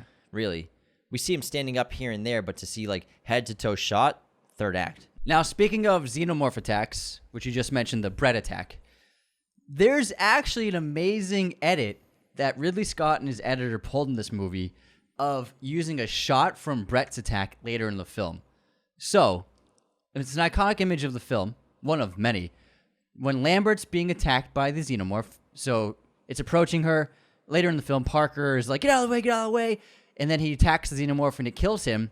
And then it cuts back to Lambert, and the Xenomorph's slowly, effervescently approaching with his hands up. He's like floating. Yeah, approaching Lambert. And then it cuts to the great shot of the Xenomorph's tail going underneath Lambert's legs and riding up her leg, right? And then it cuts to her screaming in the background. That's actually the legs of Brett in the chain room. So if you look at the pants where the Xenomorph's tail is going under, the pants are navy blue. And there's also water dripping all over the ground. So they used that shot because they originally filmed Lambert's death as she hid in a closet and died from a panic attack. And that was her death, hiding from the Xenomorph. They were like, this isn't good, this doesn't work. So instead, they took a shot from Brett's death and put it into the scene. Lambert's wearing white pants in the scene. And then it cuts to the tail going up blue pants. And the floor is soaking wet, and you can see water dropping on the floor. It's crazy what you can get away with. I had no idea. Are you no fucking idea. Kidding me? The magic of editing. Well, it's the magic of film. Yeah. Where your mind sees something and you just accept it because of the situation. Exactly. That's editing. Are you kidding me? Look at it. You're gonna watch the scene when we're done. It's dark blue pants. The floor soaking wet. It was a shot during Brett's death. You know, it makes a lot of sense because the thematic elements of sexual assault on men is one of the main points of this film. And so it would make sense that on the screenplay, that Lambert wasn't killed by the Xenomorph directly. Yes. Whereas all the men are, because obviously sexual assault, impregnation, oral assault is one of the main themes in one of the attack methods of obviously the Facehugger, oral insertion, releasing an embryo, impregnating a male host who gives birth to a Xenomorph with Kane and killing all the men. So it makes sense that there's a sexual shot, a metaphorically sexual shot of the assaulted tail coming between the legs of a male character to kill. Yeah. Holy effing shit. Isn't that crazy? You gotta watch it when anyone listening, check it out right now. Watch that scene and look at the Lambert's pants are white in the scene, and then it cuts to blue pants. I'm about to crack this Coke open. I'm mind blown. Cracking it open. I need a beer after hearing I know. that. All right. Yeah, we should get a fucking drink after this episode. It's going to be an epic one. Now, I want to stay on the monsters and the creatures for a while because there's so much amazing stuff about them. Now, we all know the Facehugger and the Xenomorph has acid for blood. It's a wonderful defense mechanism. I mean, it's an iconic moment. It's an amazing part of the design, and it's just such a cool concept. And this is the great scene where they're trying to see what should we do with the Facehugger on Kane's face. They tried pulling a finger up, and it tightened its grip, so like, we're going to cut this thing loose. What they do is they take that little surgery laser, and they... Will you take responsibility? I'll take responsibility. So he makes a little incision on the knuckle, and then the acid blood drips out. They're like, oh shit, that's going to eat through the hull. It's going to eat through the goddamn hull. They're running around, going level to level, watching it as it's slowing down. It goes through 2 levels of the ship and then ends up stopping. Now, on the surface, it's just very cool. Acid for blood. It's a wonderful defense mechanism. It's just badass. But story-wise, it's what makes Alien so special. Because as scary as the Xenomorph is, as cool as the design is, as we've seen in Aliens... You could just blow it away with a machine gun and cut it in half, and you take it out. I mean, how many Xenomorphs do they kill in Aliens? A lot. However, yes, some of them get splattered with acid. Someone gets it in the face, some of their armor, or someone's arm. Still dangerous to be around that acid, but they're able to unload on Xenomorphs because the acid's not going to eat through any hole. They're on land. They're on the planet. An Alien, they cannot kill the Xenomorph like that. They cannot blow it away. They cannot shoot it. They could if they... Well, they can only blow it away. Yeah, they only, blow it up. Yeah. Like, it prevents this... It creates this incredible conflict where how do you kill an unkillable monster without being able to shoot it? Because if they blow it up, if they shoot it with a machine gun, if they sever it, that blood's going to eat through the hole. Just a couple of drops nearly went through the hole. Imagine a gallon of it. They're all dead. It's an incredible setup for the stakes and for the conflict of the narrative where you have this giant monster. It's a perfect being. You got to kill it, but you can't physically maim it. You can't use your weapons. How do you kill it then? And so it's just an amazing setup that I'm not sure it gets as much appreciation as it should because it's so genius. It's a really good point. That is one of the best parts of the movie. One of the best parts of the movie and one of the greatest movie moments in general in the history of cinema of all time has to be the chest burster scene. Yes. Shocking for the first time you've ever seen it. If you were able to go on this movie blindly the first time you saw it, without knowledge of the chest burster scene, without anything spoiled, what an experience it would have been. So the design of the chest burster was inspired by Francis Bacon's 1944 painting, The Studies of Figures at the Base of Crucifixion. 3 paintings as a trio. When I say three studies. Sorry, Yeah. 3 studies of figures at the base of crucifixion. Mm-hmm. I think you brought that up earlier. Yeager's original design was refined and resembled a plucked chicken. Screenwriter Dan O'Brien, he credits his experiences with Crohn's disease for inspiring the chest burster scene. For the filming of the chest burster scene, there's a lot of kind of mixed information about whether the crew knew what was going to happen, the cast, if they knew that this was going to happen. A lot of people thought they were going to be surprised. So let's set the record straight. Clear the air. Did you investigate this? I investigated, and you know what happens when I look into things? You find facts. I find the information that I'm looking for. For the filming of the chest burster scene, the cast members knew that the creature would be bursting out of hurt, and they had seen the chest burster puppet, but they had not been told that all of that fake blood would also be bursting out in every direction from the high-pressure pumps and squibs. The scene was shot using an artificial torso filled with blood and Viscera after we obviously get the first shot of Hertz when he's feeling that pulse in his chest. Yes. And he gets put on the table, and he has a squib under his shirt. Just with one blood. squib. That sells it. That sells it really well. And then they cut to Hertz underneath the table, and they have a chest burster torso, fake an body. artificial torso filled with blood. And Hertz's head and arms are coming from underneath the table. The chest burster was shoved through the torso by a puppeteer who held it on a stick. And when the creature burst through the chest, a stream of blood shot directly at Cartwright and the rest of the cast, shocking them enough, Cartwright specifically, where she fell over and went to hysterics, as the crew and cast recalled. Everyone was surprised because they were not expecting all of this blood to fly everywhere, and so they got genuine reactions from the cast in this moment. And then we have the little Xenomorph. He runs off camera, and now that effect was accomplished by cutting a slit in the table for the puppeteer's stick to go through and passing an air hose through the puppet's tail to make it whip about. And so this whole sequence was not shot in one take. It's just a myth. It was shot in film twice. The first take, the chest burster was actually unable to cut through Kane's shirt, so they needed to reset and shoot again. But the failed attempt is actually visible in the movie, where Ridley thought it was great to see like the creature was struggling to get through and push its way out. It made the scene feel a lot more violent. And so 2 takes shot from many angles, multiple cameras. They had about 40 minutes of footage for this whole scene to use for the movie. Wow. Did you have you ever heard the Kubrick story with Ridley Scott? No, what about this movie? Yeah, he was doing press for Napoleon, and Kevin McCarthy, who's a great journalist, asked about the chestburster scene, and he told the story about a couple months after Alien came out. There was a call in his office, and his assistant said, "Stanley's on the line for you." And Ridley Scott's like, "Who's Stanley?" And they go, "Stanley Kubrick." He was like, "Oh, what?" so he picked up the phone and introduced himself. Like, "Hi, who is this?" And he's like, "I'm Stanley Kubrick." He's like, "Oh, hey, it's nice to meet you. How you doing?" And Kubrick just immediately goes, "How'd you do the chestburster scene?" Like, how'd you do it? And then Ridley Scott explained exactly what you just said. And Kubrick's like, "Okay, I got it." And then he ended the call. He was just curious how he did it. It's an amazing moment for probably the greatest filmmaker of all time to be just completely in the dark of how he achieved it. That's really saying something, because Stanley Kubrick was a special effects and visual effects master as well. And a genius with a super high intellect. Wicked eye intellect guy. Like Wicked 165 or something like that. Another cool thing about the eggs that I forgot to mention is when Kane's going into the egg chamber, and we get that blue light laser, the blue laser light. Yeah.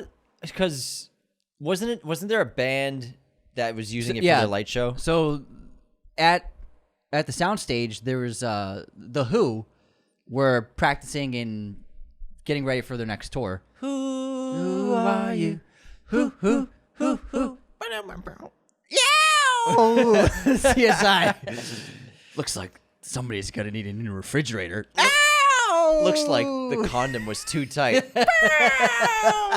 David Caruso. Oh my god. Holy fuck. Anyways, the original plan. Caruso. The original plan for the egg chamber was they wanted to have webbing above the eggs, like a protective webbing above the entire chamber.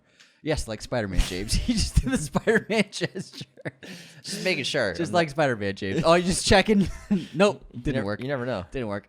But it didn't look good. But it didn't look good. Sorry, webbing. But it didn't look good. And they were kind of at a loss what to do, and they were visiting the Who and noticed that they had all these laser lights that they were preparing for their concert shows. Asked to borrow one, and so they created this great smoke screen and put the laser light through it, the blue light through it, and it just looked like perfect. It's an iconic image. It's wonderful that we're getting it back with Alien Romulus. We're seeing something similar with that blue light on the floor in the spaceship. But there's just something magical about when John Hurt's Kane is walking through. He sees this blue light layer. He's like, "Oh, should I go through this or not?" And it's basically acting as like a protective warning to anyone to not go beneath that level. Yeah, because you're going to fuck shit up. it affects the homeostasis of the environment. Webs would have looked awful. Yeah, it would have been Not awful, but it would have looked. He would have had weird. to like go through the webbing to walk around. It would have been like Frodo running away from Shelob. The light looks really terrific, and that's one of my favorite parts about the Alien Romulus trailer is a character walking through the blue light. Now, you like to say this thing about the Alien franchise, and you're actually not wrong about this. You always say that the Xenomorph is not the antagonist of the movie, but who is? Weyland-Yutani. Weyland-Yutani. Well, so first of all, what's interesting about Alien is that name is never mentioned, but you see the logo on a bunch of different props and clothing and stuff, but nobody ever says Weyland-Yutani. They always just say the company. First of all, Yutani was actually the name of the O'Bannon, the screenwriter's neighbor. So that's where he got that name. And they wanted something Weyland, so they stole it from a car company that had Weyland in the name. So that's how they got the name Weyland-Yutani. Now, there's this theory about the film that I just... Here's what I think. I don't think that this mission was an accident. I don't think that they happened to stumble upon this distress signal, which ended up being a warning signal. I don't think any of that happened by chance. I think that Weyland-Yutani actually facilitated this mission purposefully to go to the signal. So like they knew about the signal, and they sent this crew, which was already scheduled to mine ore, to go into the signal to investigate the signal. But why would they send people to actually mine 20 million tons of ore and then send it back? Because this is like a thing that always happens, and they always send ships to this station, to this star place. What do you call it? Star place? What? Star. Wait, hold on. I'm not an astrophysicist. What's it called? Like an area where it's a star system. Okay. Thank you, star system. Solar system? Not a solar system. This is star system. Okay, they star call system. it. Yeah. And Star system is. star system. It's probably ships go back and forth at this star system to mine whatever planet it's at. Okay. So I think that Weyland-Yutani, before the events of the film, discovered this signal, and they're like, "This is an alien signal. There might be a lot of value here. Let's make sure that our next convoy of ore miners intercept this signal, and their protocol will force them to go investigate it for us to figure out what exactly is going on that planet." And this is just your theory, not connecting the dots of Prometheus, the origins of the signal, right? Forget Prometheus. Because Prometheus, the signal is being sent by, what's her name, right? Or is it David? Forget forget Prometheus. Okay. Forget it. I mean, I like that theory. So you're saying that we're putting smoke and mirror show where we're having them go mine, or I feel like if they knew, no. But if they knew that there was a signal coming out, why wouldn't they just go directly there? Because they're hiding everything. Here's From who? here. Listen, The crew? what? Okay. When Ripley goes, so after Ash breaks protocol and lets Kane into the ship, even though he's compromised. And the next scene, Ripley goes up to him and approaches him. To Dallas? To Ash. To Ash. And she's like, "Why'd you do that? You're the science officer. Why a science officer wouldn't do that?" Basically, is what she's saying. And also, she has the authority when when Dallas and Kane are off the ship. So why weren't you following orders? And then it's odd for a science officer to take it upon themselves, because if anybody's gonna know how dangerous it is to compromise the ship, it would be the science officer. They should be the one to be like, "Don't ever let them on the ship if that happened." So she's basically saying it's weird that the science officer made that call. And then after that scene, she goes to Dallas. She's like, "What's up with this guy? What's up with this guy, Ash? Have you ever worked with him before?" What's Dallas say? He's my newborn son's godfather. Come on. No, he's never worked with him before. Dallas has never worked with him before. He worked with another science officer on his last 5 expeditions. And we can assume that last science officer was a human. Yeah, you can. And He also could have been synthetic, but he probably was he human. was human. He also says he wasn't synthetic because there's a synthetic on it now. I dropped the James just dropped. You drop your fan every episode now. It's just like the thing that happens. So Dallas says Ash replaced that other science officer 2 days before launch. It was just a last second change. And on top of that, nobody knows Ash is an android. Ash is a goddamn android. Ash is a goddamn android. Why not tell the crew? Why would they hide that from the crew, that they put an android on the ship secretly? Well, if they're hiding the fact that there's an android on there, maybe it's because it's a new model. They want to see if maybe they want to see if humans would even notice it's an android. Then why isn't that mentioned in the film? I'm just talking about the perspective of Weyland-Yutani as a representative. There needs to be motivation for it in the story. To see if humans would be able to tell, their new technology, if it'll work. If people would be able to tell if it's a human or not. Yeah, but that's never mentioned. But clearly because also to keep tabs on the crew, now they have an inside man. Because obviously they have Mother. Mother is the computer, the AI mainframe of the Nostromo. And now working with Ash. You can have Mother keep tabs on them. With surveillance. Not always. We don't always. We don't know how many cameras are in the ship. What if there aren't that many? I'm arguing there's a camera in every room on this ship. I don't see Mother as like Mother can keep tabs on everyone. 9000. Not like an evil, but like they probably surveillance. No, I'm not talking about evil. I'm talking about keeping tabs on the crew. Well, I don't think so. Okay. Let's play with your theory. Yes. Let's play with your theory. So I'm Weyland-Yutani. Guys, we got this signal coming in. Let's go find out what it is. But why don't we pick up some ore on the way? Is that what you're saying? Let's go mine. Let's go waste some. Why are you wasting resources to go mine 20 million tons of ore, and then to what? Turn around and wait for a signal to hit. You're not listening to me. The whole objective is they already have ships going in this route. Yeah. They're constantly sending ships out to that planet, wherever it is in that star system, to mine ore. They happen to be like, there's this signal. How about we have one of our ships, which is already scheduled to go mine ore, why don't we have them on their way back, investigate what that signal is? But why not just stop them on their way to the ore so they don't waste the resources of getting the ore? Because my idea, the thing is... 2 for 1, buy 2, get 1 free. Yeah, so 2 for 1, so they're getting their ore, which is their business, mining ore, because it's an expensive expedition. If they don't find anything, at least they have the ore. But if they spent all that money on an expedition out that far and didn't come back and came back completely empty-handed, then that would be a waste of money. So definitely keep them on track with mining their ore, as they were already set to do. This mission was already scheduled, hence why Ash was put in place 2 days before launch. So it was last-minute change. So they're also hiding everything. They think that Weyland-Yutani is like, there's something incredibly valuable at that signal. What does Ash say to Ripley in Mother's Bay? No. What does Mother say when she asks about the crew? They're expendable. Crew is expendable. That means Weyland-Yutani's already authorized for this crew to be killed.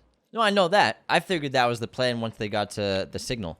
Yeah, so you don't want to arouse any suspicions with the crew. So they know that their journey trajectory from the mining planet to Earth will eventually reach where the signal is pouring out. I think it's a cool theory. I really like it a lot. My one thing though is the opening of the movie. It shows the Nostromo's on their journey, and then we get the signal coming in, which they think is a distress signal, which they find out is a warning. So this distress signal comes in and stops the ship basically because it informs Mother, hey, there's this transmission For protocol. Protocol. Let's wake everybody up. Why would they wait until they're in range, I guess, of their signal to get it to wake the crew up? Because the crew wouldn't go investigate it unless it was their protocol to. And the only way for that to be protocol is if it seems like a distress signal. Are you saying that Mother didn't know either? Well, maybe if not Mother, Ash knows. So what the... I like that better. I like Mother not knowing. Okay, Mother Ash knowing. So the thing is, the ship's going on this route from the mining planet to Earth. Weyland-Yutani, I combined them. Weyland-Yutani knows that at some point in that journey, they'll be close enough to the signal for Mother to detect it, which will cause the protocols of them going to investigate it. And they don't want to send them there automatically, because then when the crew wakes up and they're like off the trajectory of Earth, they look at the flight plan, they're like, why did we make this weird turn in this random direction? That would arouse suspicion, and that would mess up everything. So Weyland-Yutani wants the crew to follow the protocols, which they know if they follow them correctly, they can investigate whatever's down there. If they find something valuable, they can take out that crew. Ash can just leave with whatever value they find, whether it's information or some kind of new material or whatever. And if there's nothing there, just send them back home. I like the theory. Here's what I'm going to do. What are you gonna do? I'm gonna look into it. But You gonna investigate it? what I'm gonna do is, if I ever meet Ridley Scott, I'm gonna say, "Hey, Mr. Scott, huge fan. Love to meet you. This is great. Love to meet you. Love to meet you." Quick question about Alien: did Ash know the whole time that they were heading to the distress signal? Did Weyland-Yutani know? That's how we find out. Why else would they put a science officer who is an android, not tell anyone, last minute? Sneaky stuff. Maybe the other guy got a cold. You don't want to spread it. Why not tell them there's an android? That's a good point. Ash the goddamn android. Ash is a goddamn android. Yeah. All right. Well, I love the theory. Let us know what you guys think. I think it's really interesting. I want to talk about the Xenomorph because probably the greatest movie monster of all time is the Xenomorph. Now, Giger, he made several conceptual paintings of the adult alien before settling on the final version. He sculpted the creature's body using plasticine, incorporating pieces such as vertebrae from snakes and cooling tubes from Rolls-Royce. The creature's head was manufactured separately by Carlo Rambaldi, who worked on the aliens in Close Encounters of a Third Kind. Rambaldi followed Giger's designs closely, making some modifications to incorporate the moving components and parts that would animate the jaw and inner mouth.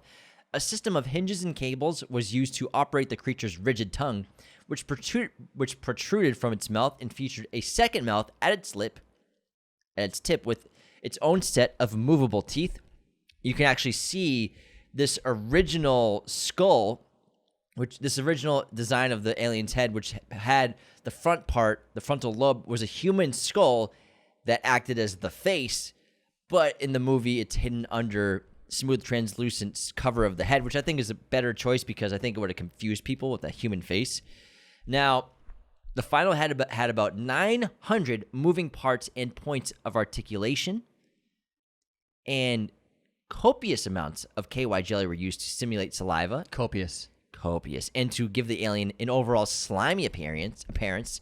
The creature's vocalizations were provided by Percy Edwards, a voice artist famous for providing bird sounds for British television through the 1960s and 70s, as well as the whale sounds for Orca Killer Whale in 1977. What an interesting job.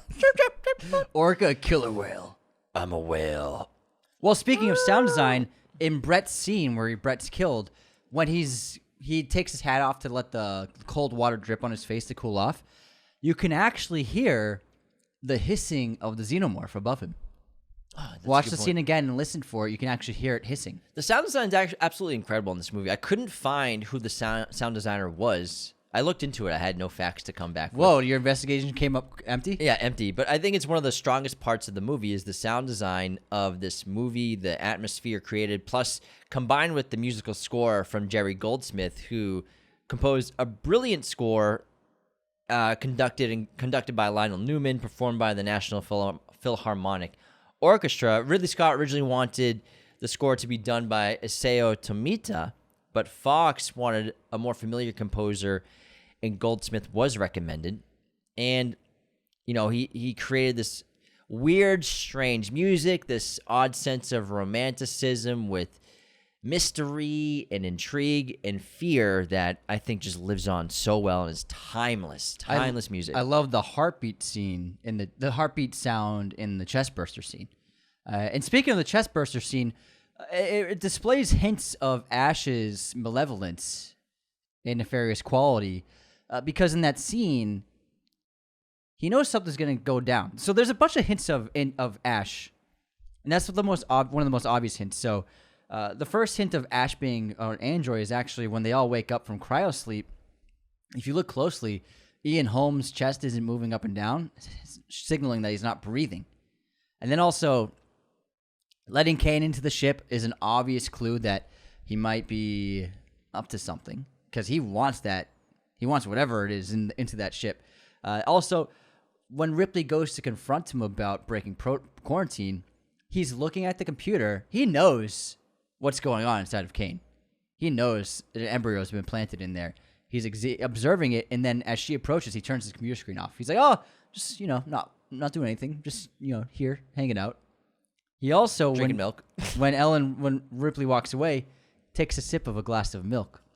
And we all know that androids run on milk for sustenance for their biology. Well, I don't know if it's milk. It's just a milky substance. Milky. Milk That's why he drinks milk. Milk was used to Yes. use it anyways. He also, at the dinner table, reaches for a bottle of milk, implying, again, his real nature. When the first little baby Xenomorph bursts from the chest of Kane, at first, Parker, he grabs the weapon. He's like about to attack it. Ash stops him. He's like, don't touch it, don't touch it. He doesn't want it harmed. He's trying to protect it. He's not trying to protect everyone else. He's trying to protect the alien. And also there's this great scene, and before the chest burster scene, he's just waiting for it to go down. He knows something's going to happen. He knows what happened to that space jockey. He's like, that's going to happen to Kane. And he's just like with his eyes, just watching what's going to happen, waiting for it to happen.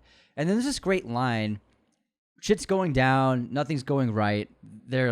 Ripley's filled with despair, and she goes to Ash. She's like, do you or Mother have anything, any advice or anything going on, like anything to help us? And Ash says, we're still collating. What kind of human would say I'm collating? That's such a computer term. Zuckerberg. It's awkward to say that. Interesting stuff.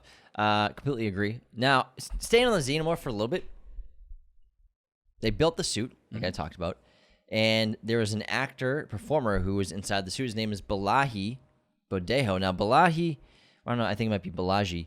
He was discovered in a pub by one of the casting directors of the film.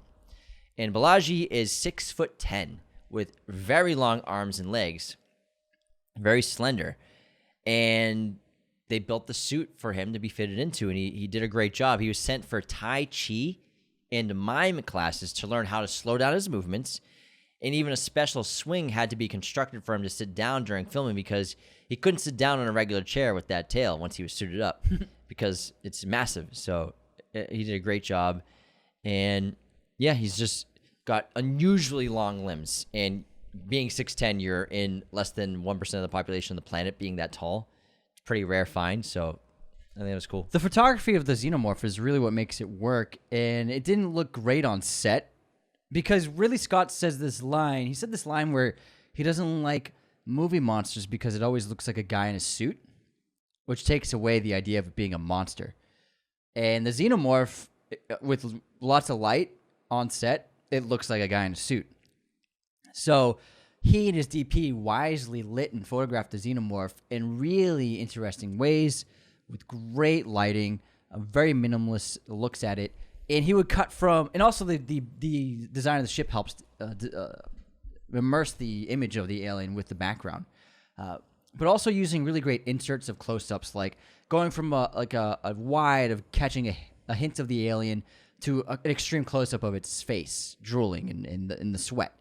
Those are great ways of hiding what the entire body of the animal looks like, because I think that's what he meant by that, like a guy in a suit, because you want this to feel like it's an animal. Yes, it's an alien, but an alien would still be considered an animal. You know what I mean? It's a monster. And we've seen like fully realized versions of them now with CGI. Alien Covenant, it looked awesome on top of that spaceship. We got to see how it moves. It wouldn't make sense if it could move like a human. It needs to be different. And so showing the entire alien wouldn't have worked for this film, just like showing Jaws too much in Jaws wouldn't have worked. So the photography of it is amazing, and I love the reveal of the Xenomorph when Brett turns around.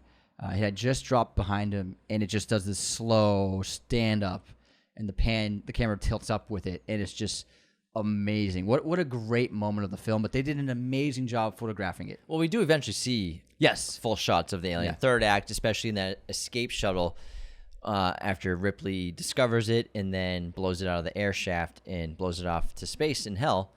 We do see the full length and the full image of the Xenomorph, but it takes until the last 6 minutes of the movie, which is great. And even that sequence of the escape shuttle was Ridley Scott's idea to put into the movie. Oh, shit. That wasn't in the original script.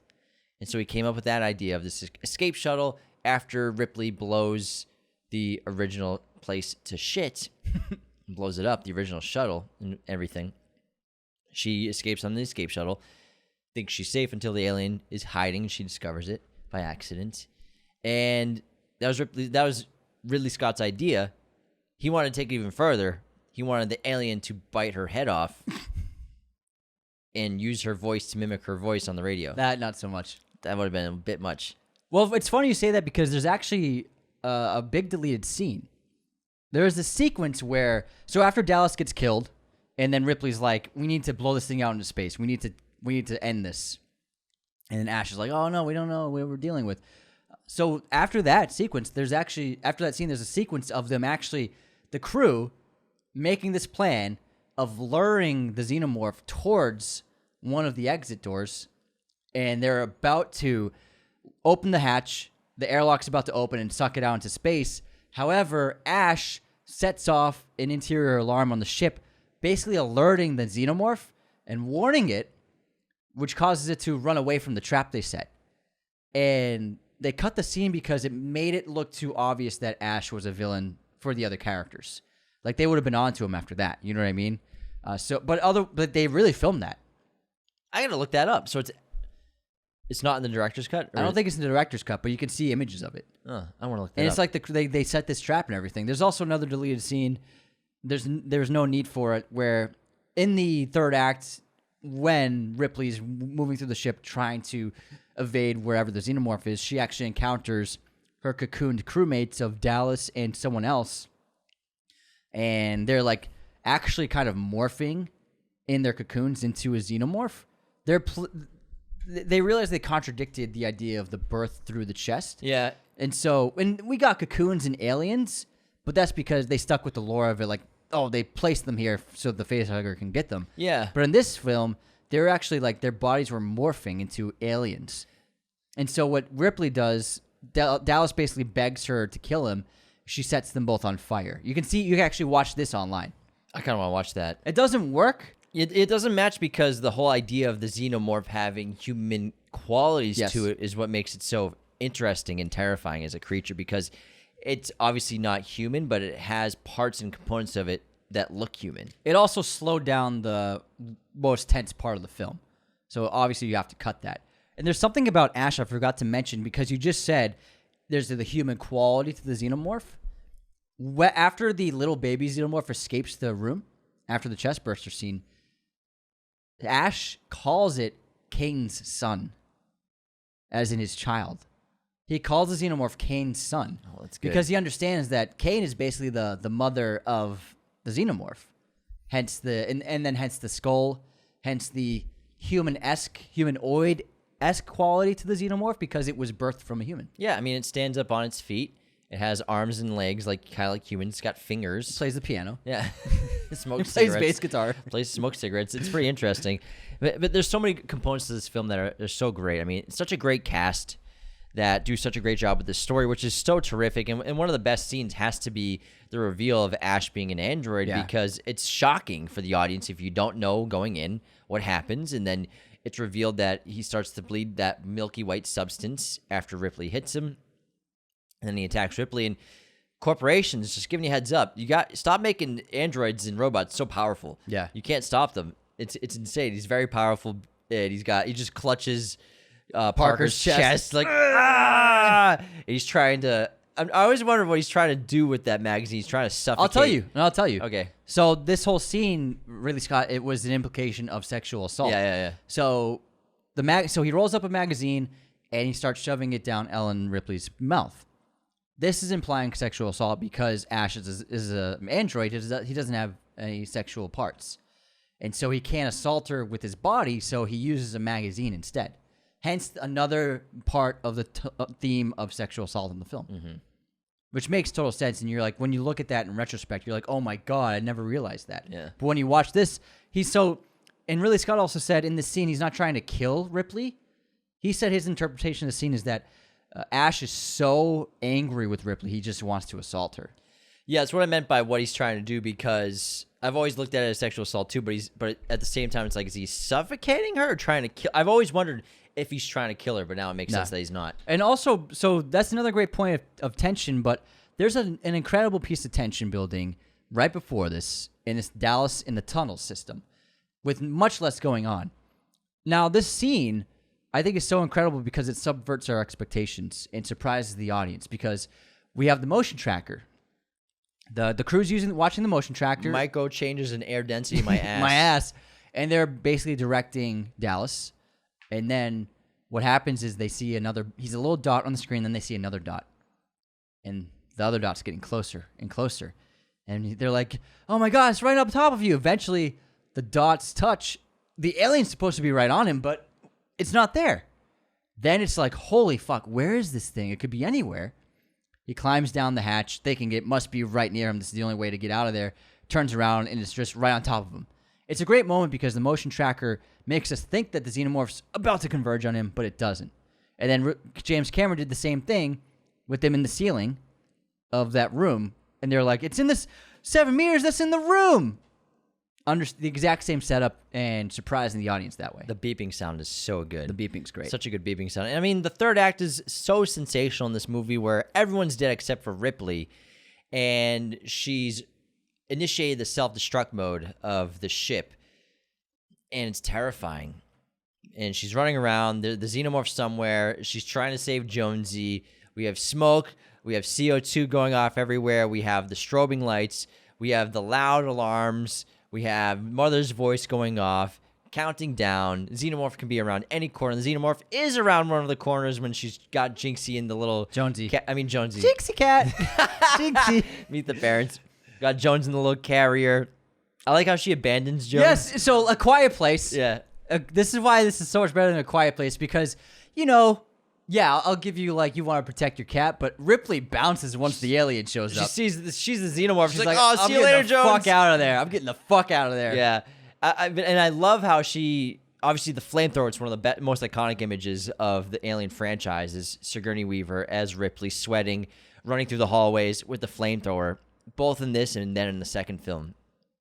And picking up Jinx and going into the... Jones. Jones, sorry.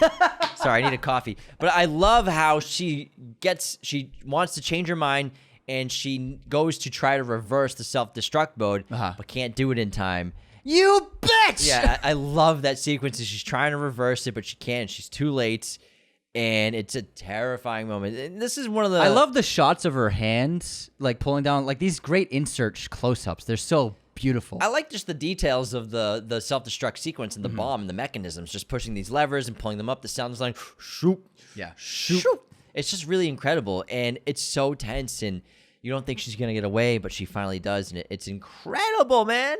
It's unbelievable. I love it. I think it's just also just one of the scariest sequences in film history is her moving through the ship, and the Xenomorph could be anywhere. I'm telling you, when I saw this in theaters in April for the first time in theater, after seeing it 25 times on TVs, it was like watching it for the first time, and my heart was pounding. Yeah. And I know every inch of the movie. I know it's around every corner, and I was still terrified. That's movies, man. That's what's so great. And then she gets into the escape pod, and again, just like when after Kane gets out and he seems okay, we get lulled into like this sense of ease. False sense of security. Yeah, false sense of security. Again, that happens.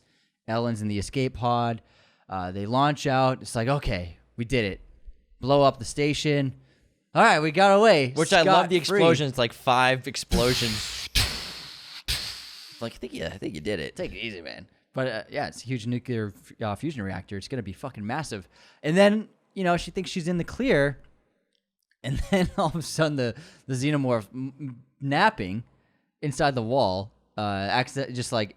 I think he's just sleepwalking or something. Reaches his arm out. And she's like, oh, fuck! Runs into the closet. And then here, I think that my interpretation of the scene is the Xenomorph, it feels safe, and it doesn't feel like there's a threat in the room, even though I'm pretty sure it's aware she's in the room.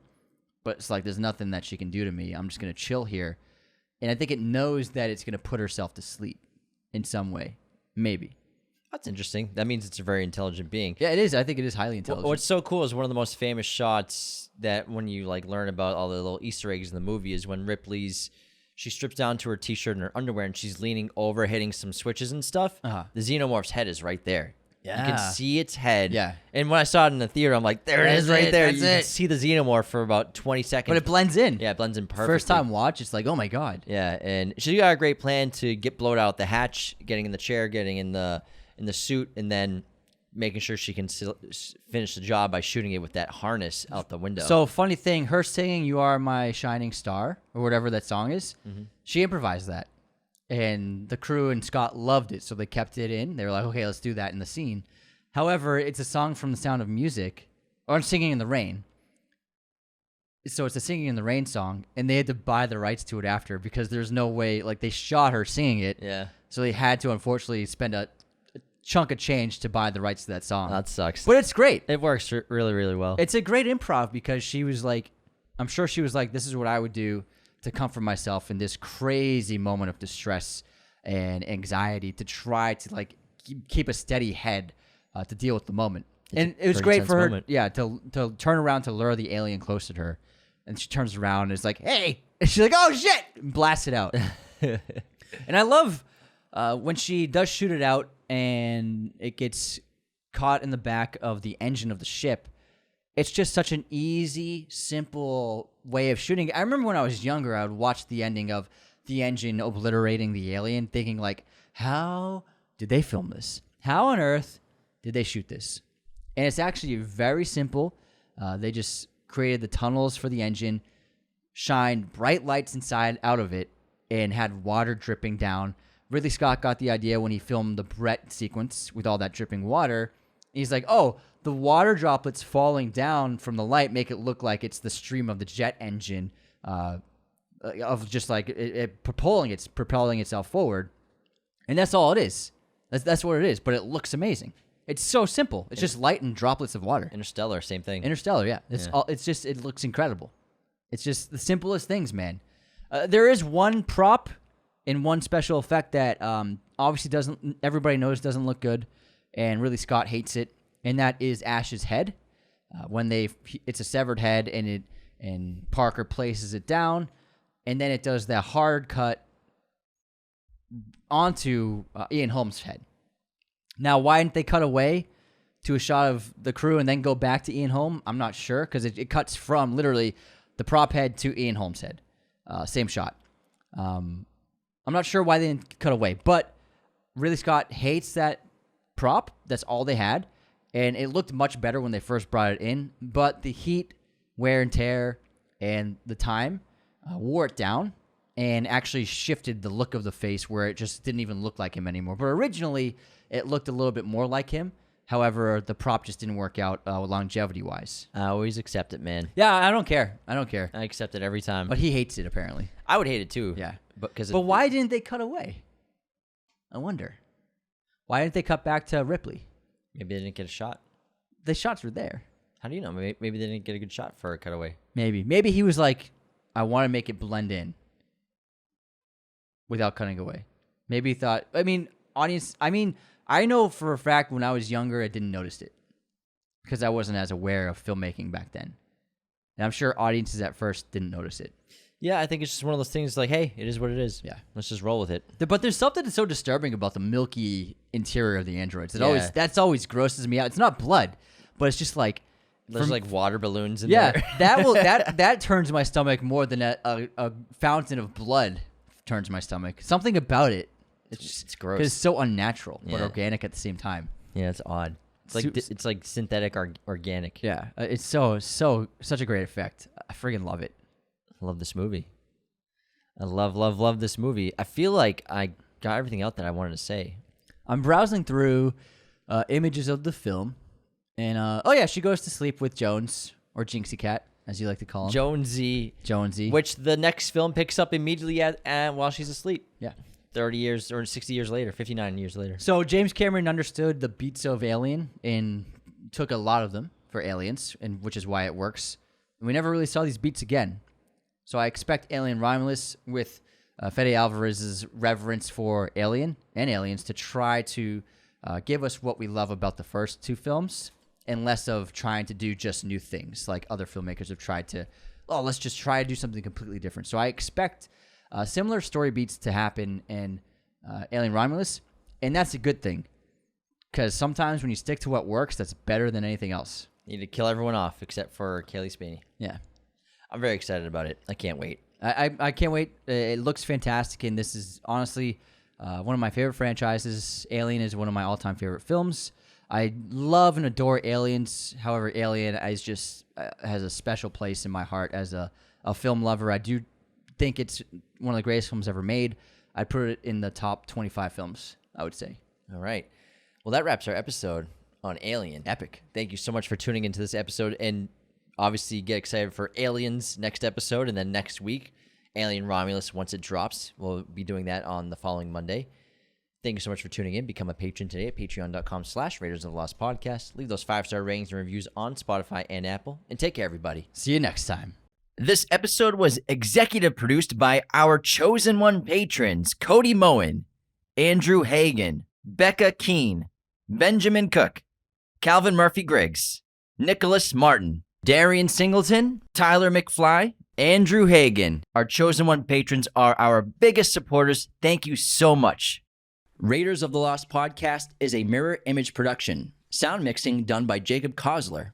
Opening music by Chase Jackson. Thank you for watching Raiders of the Lost Podcast. Be sure to hit that subscribe button, hit the like button as well, notifications for sure. Listen to the show on Apple Podcasts, Spotify, everywhere you can listen to podcasts. And be sure to check out this other content we have on our YouTube channel.